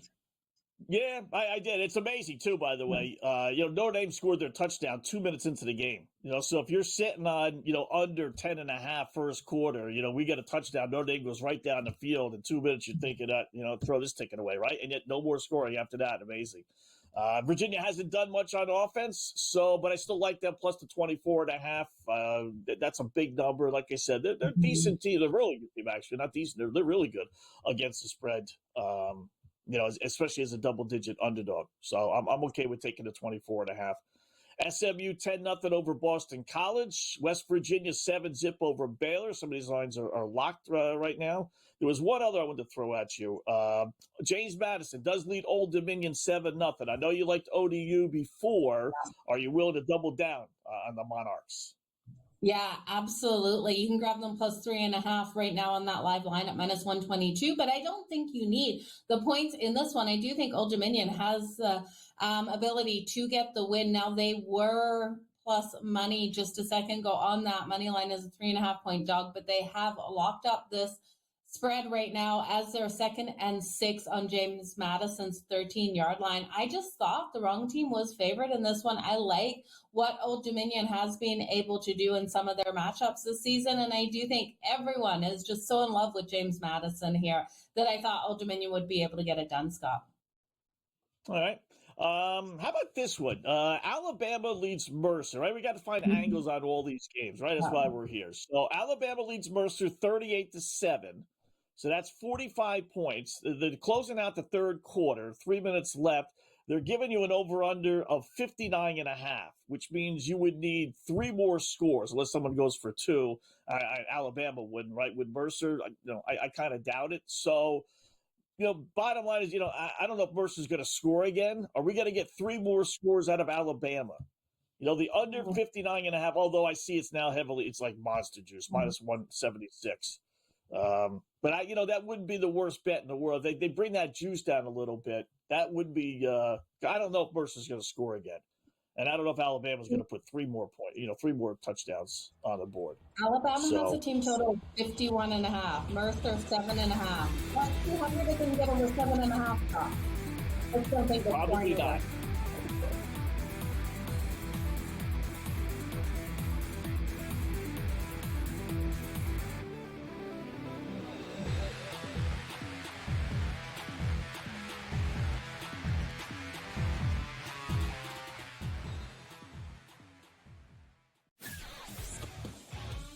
Together, both Devontae Adams and Garrett Wilson had huge nights. Aaron Rodgers loves the two big targets, and he says if this is going to happen, it's going to be very tough on the defense to decide who they want to go after.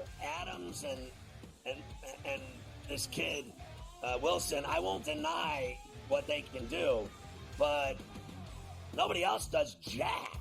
Pharrell Coast to Coast, only on Sports Grid. We live in a society right now where everybody's a snowflake, everybody's a cupcake, and everybody thinks that nothing is fair. Everything is like, it's not fair. We should have a better chance. We need more. You know what? I'm old enough to remember when you needed to have a perfect goddamn record to win a college football championship. That's the way it was. 11-1, too bad. Sports Rage tonight, only on Sports Grid.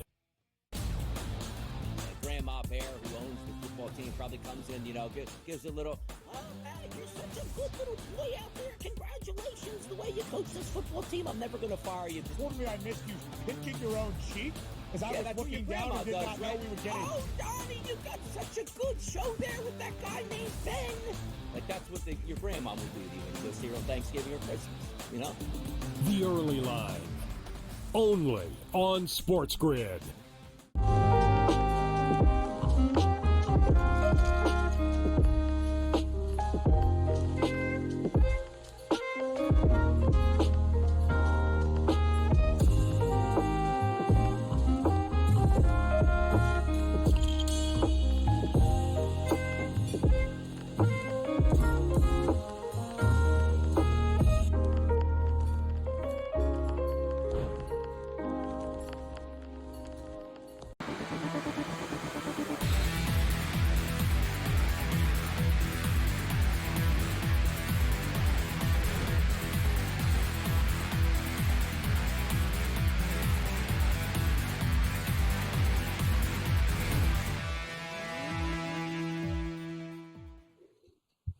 All right, welcome back. In-game live, college football game day here on the grid. Scott and Joe for another 3.5 hours or so, taking to 7 p.m. Eastern time, breaking down all the college football. Got a decent little angle here in our goofy game. The Sam Houston Bearcats, spelled with a K, oh, by the way, and then the Kennesaw State Owls. I'm seeing who gets the ball second half. Sam Houston does. All right, so I was kind of hoping Kennesaw State would. But here's the bottom line. It's 3-3, Joe, in this goofy game that we're following, and they're giving us an over-under of 25.5.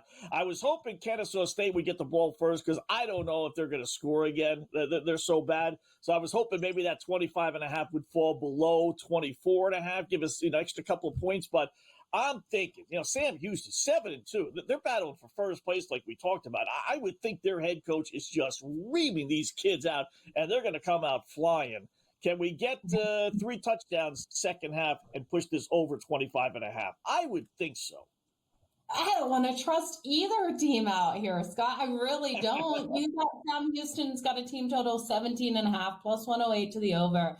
Kennesaw State team total of 6.5 minus 102 to the over.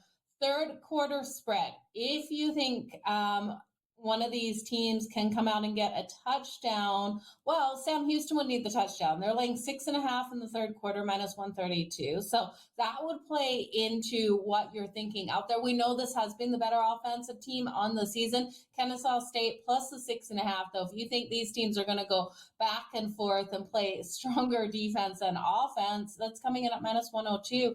Overtime between these two? Could we get overtime? Plus 700? I don't love it. I don't love it, Scott.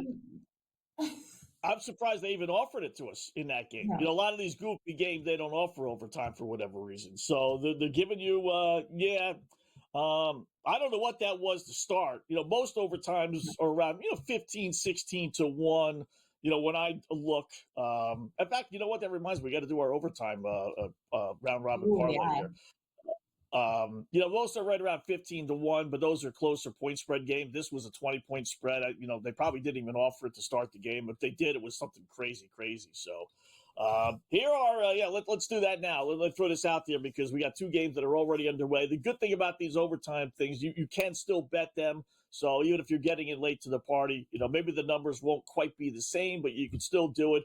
Every week we pick 5 games, Joe, and we just put them in a $1, literally round robin parlay. So it costs you $10, and you hope, all 5 obviously go to overtime. But even if 2 go to overtime, you'll win about $250 for your $1 bet, right? So we're going to use LSU in Florida. Right now 7-0 early on, right around 15 to 1. Baylor, West Virginia, they also just kicked off. Close game. It's a 4:00 game, so you can still probably numbers that are very similar to 13 to 1.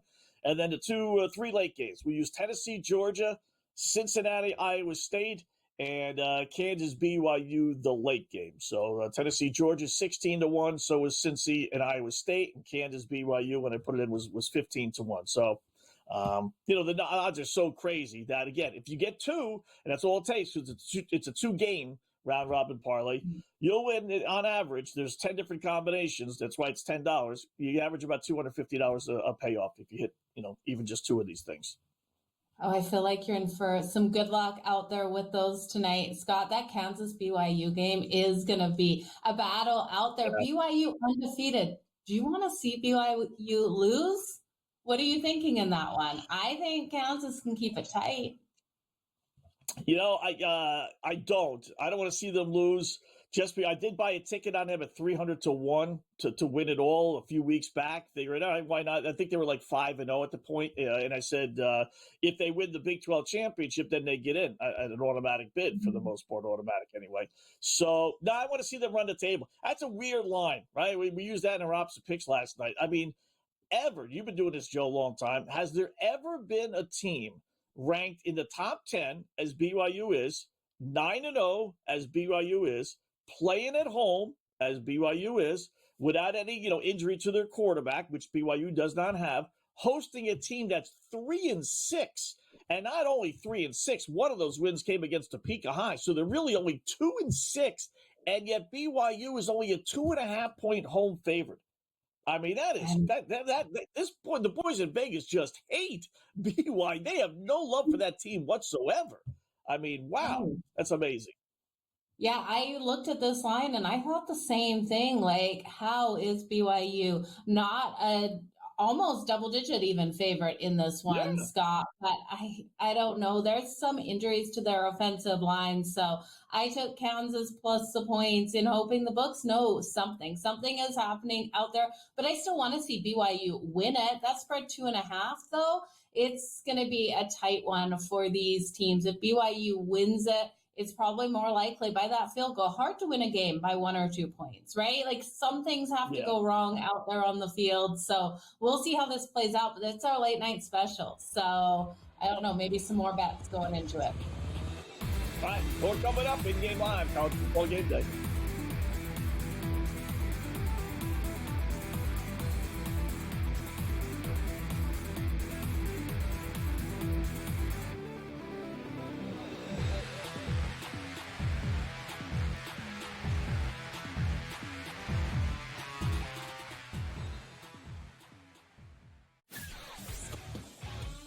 Together, both Davante Adams and Garrett Wilson had huge nights. Aaron Rodgers loves the 2 big targets, and he says if this is going to happen, it's going to be very tough on the defense to decide who they want to go after.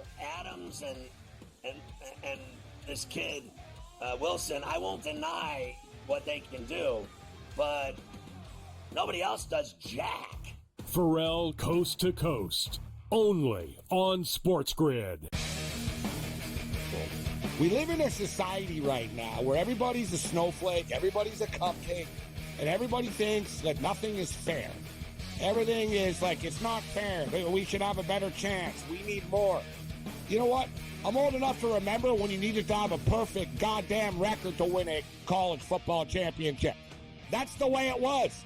11-1, too bad. Sports Rage tonight, only on Sports Grid.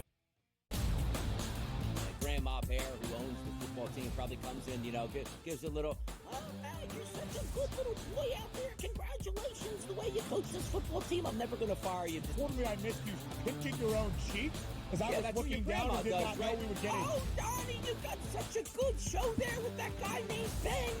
Like, that's what your grandma would do to you when you go see her on Thanksgiving or Christmas, The Early Line, only on...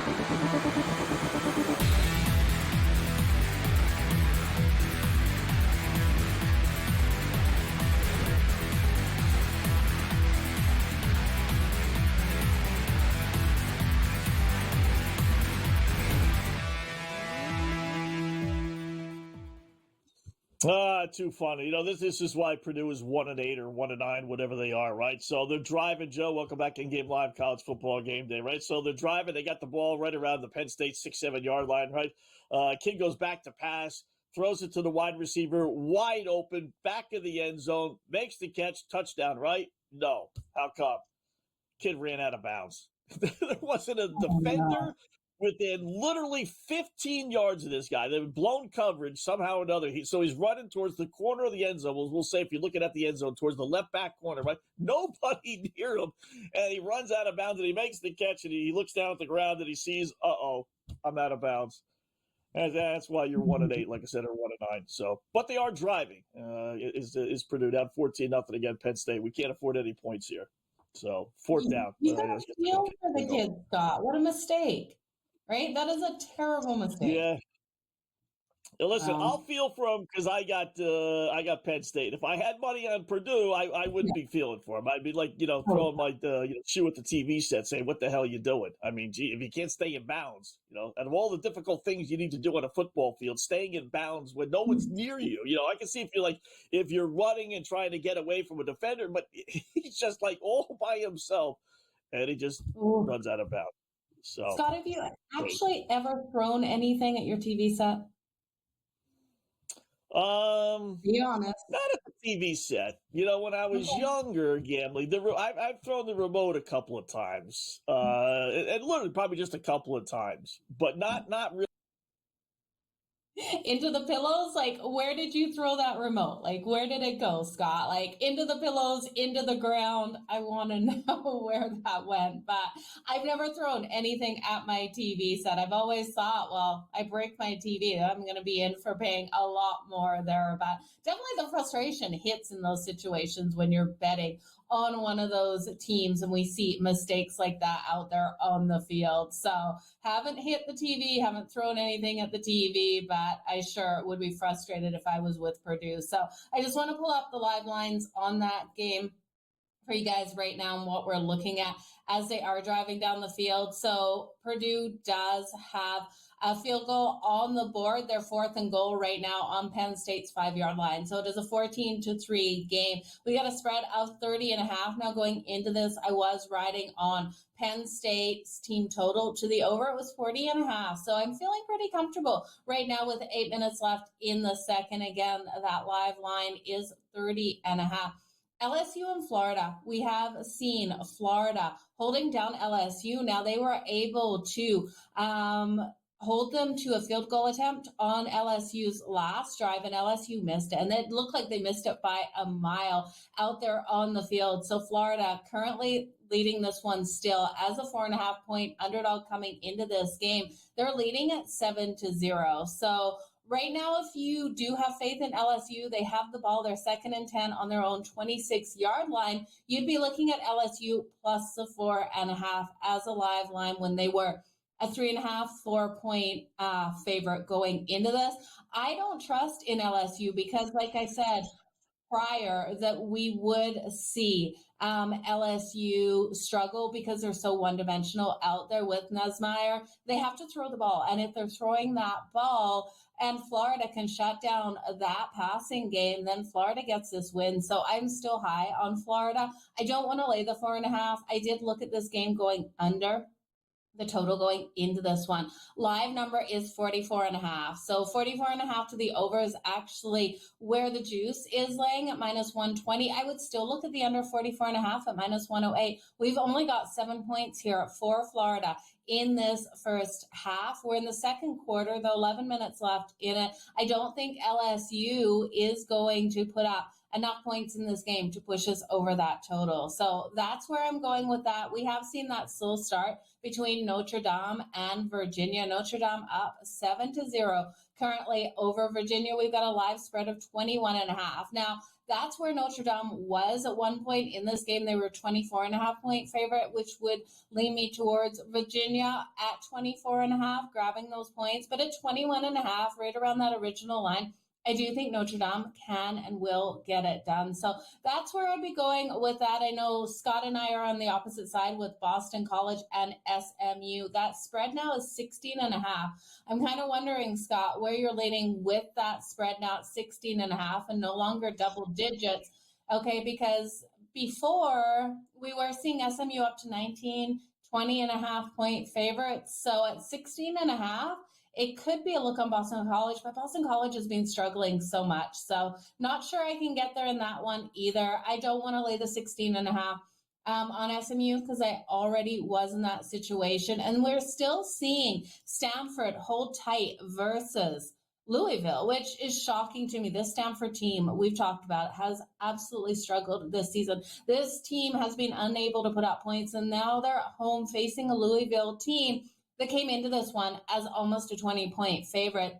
Louisville now down in this 13-7 is a 7.5 point favorite still at -120. So I do think you still jump on Louisville, laying the 7.5 at -120. They got to get back in this game versus Stanford. Scott, what are you thinking? Yeah, maybe. You would think they would really just end up blowing them out, right? 20.5 point favorite to start the game.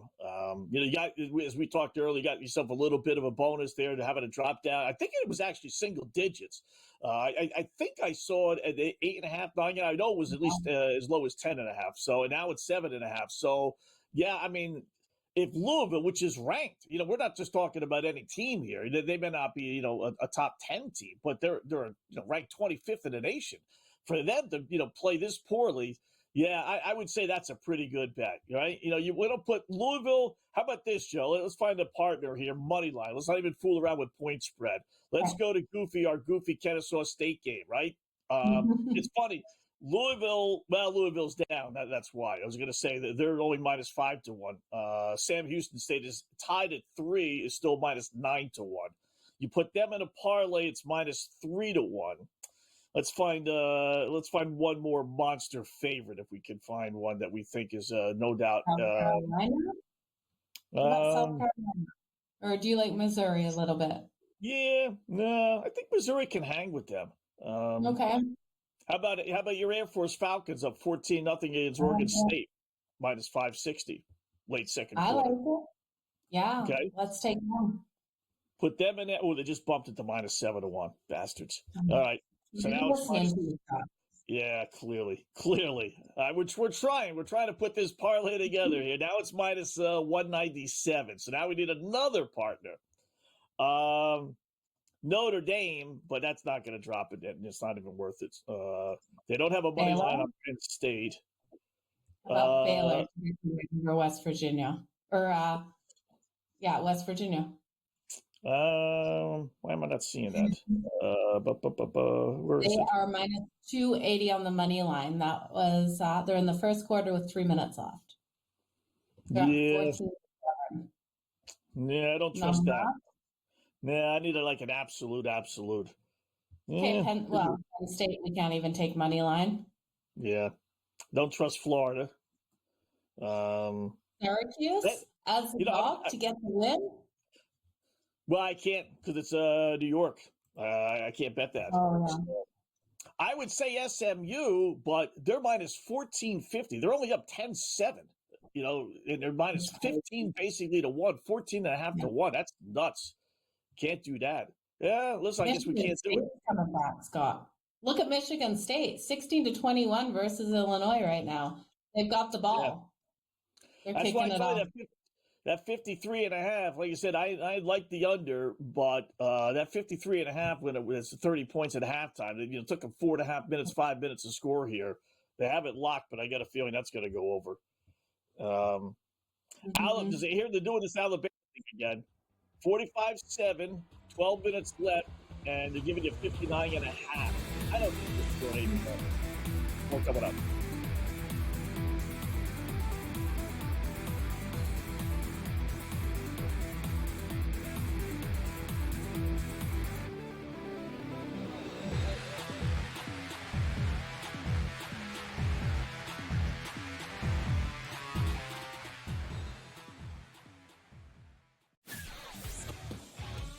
Together, both Devontae Adams and Garrett Wilson had huge nights. Aaron Rodgers loves the two big targets, and he says if this is going to happen, going to be very tough on the defense to decide who they want to go after.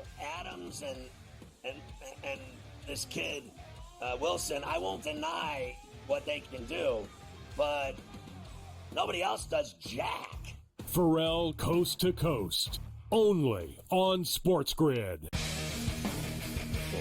We live in a society right now where everybody's a snowflake, everybody's a cupcake, and everybody thinks that nothing is fair. Everything is like, it's not fair. We should have a better chance. We need more. You know what? I'm old enough to remember when you needed to have a perfect goddamn record to win a college football championship. That's the way it was. 11-1, too bad. Sports Rage tonight, only on Sports Grid.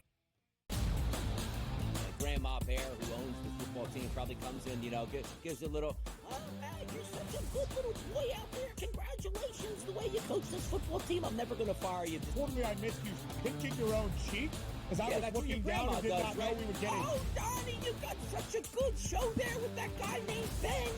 Like, that's what your grandma would do to you when you go see her on Thanksgiving or Christmas, The Early Line, only on Sports Grid.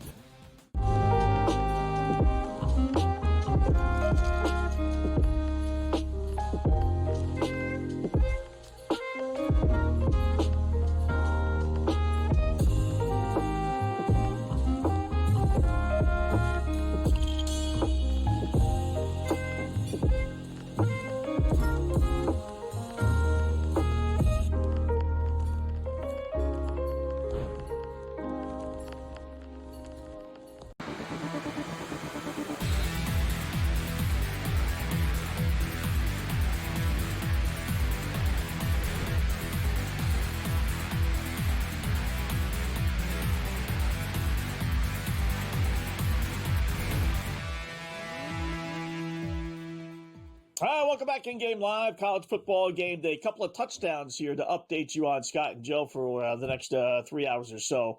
LSU scores, Joe, kicked the extra point good, so they tied Florida 7-7 midway through the second quarter. I think you said, I know you like Florida. I think you also like the under on that one, and so far that's looking halfway decent, 7-7. In fact, they're still giving you a pretty good number, 48.5 in a game that's 7-7, 7 minutes left to go in the second quarter. Florida, or LSU rather, back to being a favorite here, plus 1.5. We talked early about grabbing them plus 3.5. If you want to bail now, get yourself a little middle. You could take Florida plus the 1.5, and you got yourself, small little middle. Tough to kind of middle that, knowing it's 1.5. I would still wait on that, but if you want to, you can. Always like to present bets and then give you the opportunity to be able to middle it. And once that happens, then we've kind of did our job. You do what you want after that. And then Penn State scored again, 21-3 over Purdue. 6 minutes left to go in the second quarter there. Up to 33.5 is Penn State. Okay, 33.5. Yeah, I would still lay that with Penn State. I just don't trust Purdue out here. Scott, what do you think of overtime with LSU in Florida? Was this one of your overtime bets? I can't remember, but it's plus 900 right now. And they're playing strong defensive battle out there. I could see it going to OT. Yeah, this was one of them. 15-1. Them and Baylor and West Virginia. As far as the two games that are active, in the later on games. So, 9-1 still, 7.5 minutes left. Not a bad little play. This game should be back and forth the whole way. I don't think a team's going to be leading by more than a score or two.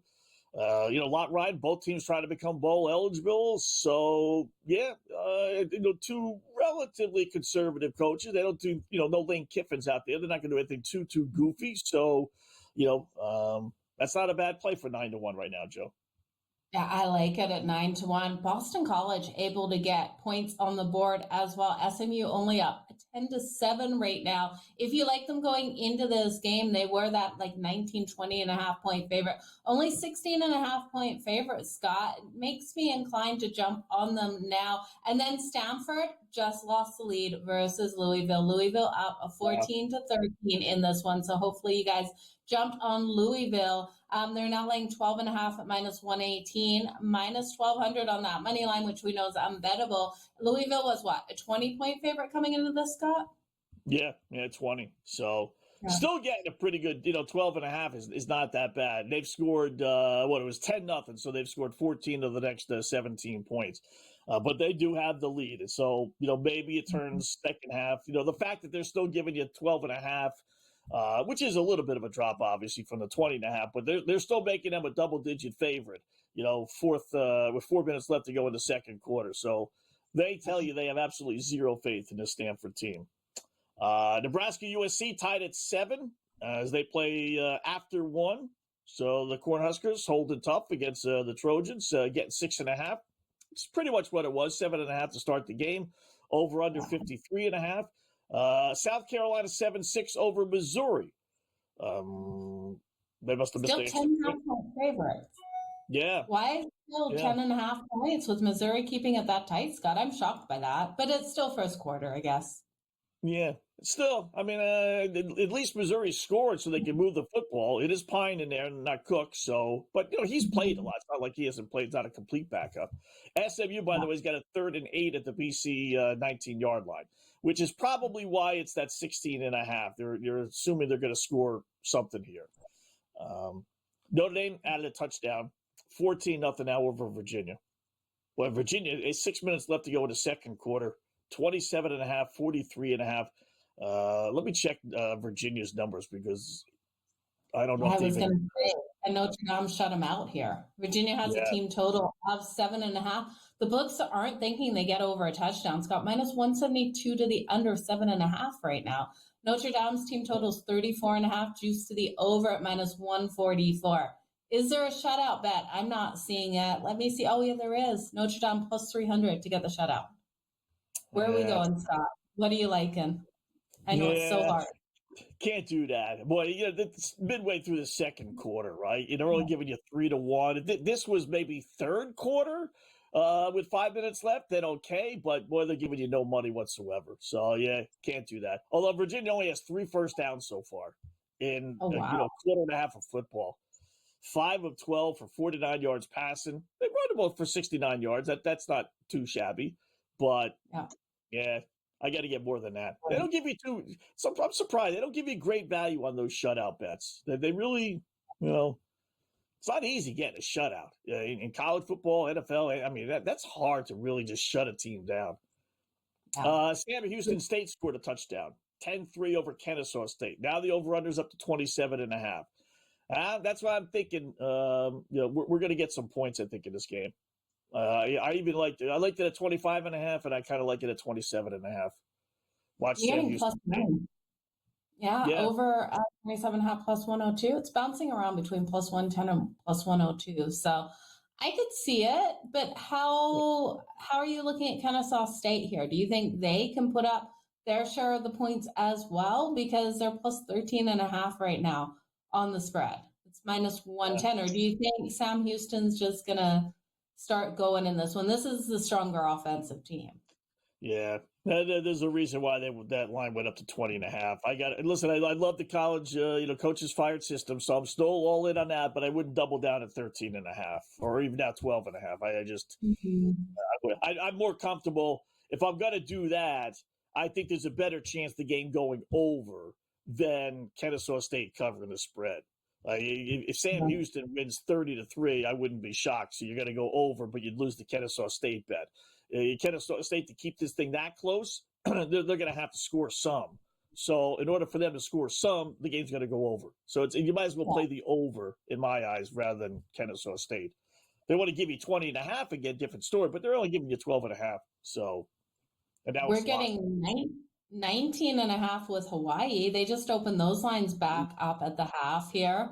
19.5 with Hawaii at -114. Straight up on the money line at +980. That's a lot to ask, though. This team is down 24-3 versus Utah State.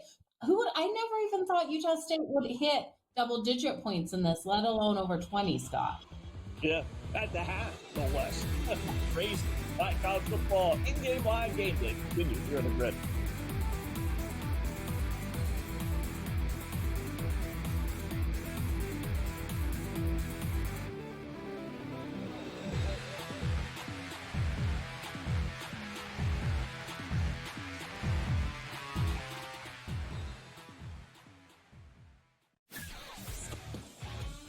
Together, both Devontae Adams and Garrett Wilson had huge nights. Aaron Rodgers loves the two big targets, and he says if this is going to happen, going to be very tough on the defense to decide who they want to go after.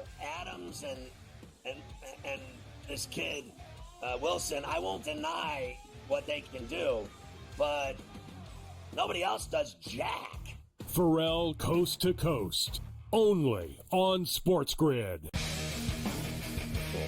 We live in a society right now where everybody's a snowflake, everybody's a cupcake, and everybody thinks that nothing is fair. Everything is like, it's not fair. We should have a better chance. We need more. You know what? I'm old enough to remember when you needed to have a perfect goddamn record to win a college football championship. That's the way it was. 11-1, too bad. Sports Rage tonight, only on Sports Grid. Grandma Bear, who owns the football team, probably comes in, gives a little, oh, man, you're such a good little boy out there. Congratulations, the way you coach this football team. I'm never going to fire you. Told me I missed you pinching your own cheek as I was looking down and did not know we were getting. Oh, Donnie, you got such a good show there with that guy named Ben. Like, that's what your grandma would do to you when you go see her on Thanksgiving or Christmas, The Early Line, only on Sports Grid.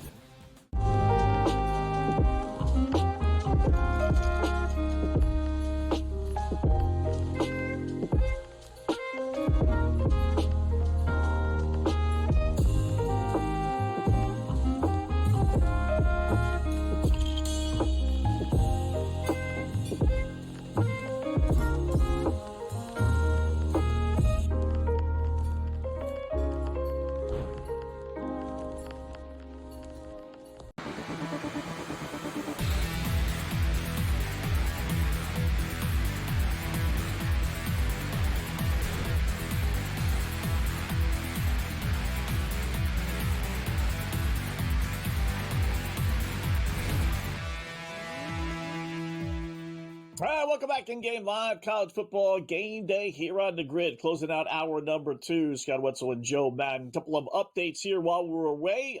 SMU did score another touchdown against Boston College, so the points starting to come here. We're sitting on the over with our guys on the podcast here. 17-7, nearly 6 minutes left to go. In the second quarter, again, SMU laying 17.5, and the over-under is now up to 56.5. It was 53.5 to start the game. Illinois kicked a field goal, reclaiming an 8-point lead over Michigan State, 24-16. 4 minutes left to go in the third quarter there. That is locked as well. Holding on to under 59.5. Alabama 45-7 over Mercer, Joe, with 3.5, almost 4 minutes left to go. Alabama can't score twice, right? So I'm thinking we're halfway decent in that one, but you never know. And Murray State scored a touchdown against Kentucky, 48-6. Now they trail. Okay, they coming back 48-6? No, they're not coming back. Yeah, I don't think so. But it did push the game to an over if it didn't go or over already. So it definitely pushed it to an over. Let's see. Over what do we with get? Syracuse in California looks like it's loading too. That's 62.5, right? So that one was in the 50s, high 50s at close. Can Syracuse hold this lead, do you think, Scott? They were the dog coming into this almost by 10 points, 9.5-point dog right now. California plus 14.5. How high do we go on Syracuse before we jump to California? I thought that was kind of strange. Listen, Cal's got a really good defense. They do. They lost a ton of games, blowing in the end. They easily could have at least two more wins. But I didn't think they deserved to be that big of a favorite over a decent Syracuse team. I know they're flying all the way out west. I get that, but I thought that line was a little high to begin with. So that's a little crazy. West Virginia tied Baylor. It's early, but our two overtime games, we got 14-14 West Virginia Baylor second quarter, early on, and then we got 7-7 Florida LSU late second quarter. Again, early on, but at least we're in the ballpark here. That's you kind of want to be that way with these 5 games. That's why realistically the goal is 2, right? Just get in the ballpark, get into the fourth quarter, 1-score game. And, you got a shot at this. And maybe you can even hedge, since they offer these overtime bets, throughout the contest.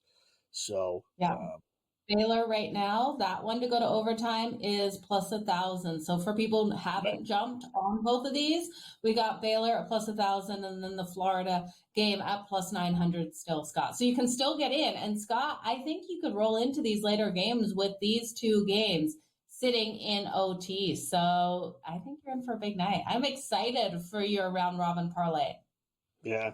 We almost, like I said, a few weeks back, we hit one. Maybe we got 2, and then there were 2 other games where we had a shot late. And we really, you hit 4 out of these. Chinese food for the rest of the month. I mean, you'll make some decent money here. And the good Chinese food too, Scott. Not the cheap Chinese food. No, not the fast food job. We're going to the restaurant Chinese, not the fast food place. No, we're going to the place to sit down meal Chinese food. Yeah. Love it. Georgia Southern 7-7 with Troy. Didn't like Georgia Southern in this game. Again, some of these lines were goofy this week. We actually did 8 opposite picks. This was one of them. Georgia Southern battling for first place. Troy in basically next to last place. Not basically, they are. They were next to last place. The line was only 7.5. And we got a 7-7 game midway through the second quarter. Georgia Southern's down to 4.5. And Troy's going to be punting the ball. I mean, at home, Georgia Southern really should win this football game. So I like it even at 4.5 if you just wanted to sprinkle on one of these Sun Belt games. Yeah, I would take them laying the 4.5 too. But at what point do we look at some of these teams that are looking to play upset, Scott, and just think they're able to get it done? Because if Troy's been able to hang around this long, well, I guess we're only halfway through the second here. So Troy plus 178 doesn't hold enough value. But what if we're sitting here in the third and they're in the same sort of position, maybe 14-14? When do you start believing that Troy could pull off the upset? Yeah. Usually for me with these games, it's like midway through the third quarter. Let the team that's supposed to be leading get into halftime, have the coach read them the riot act, and then still survive the first drive or 2 of the third quarter. And then if they do that, then it's like, okay, you know what? We got ourselves a ball game. So take a break. We'll come back, and I'll check my same-game parlay with Purdue and Penn State. I think I'm looking pretty good.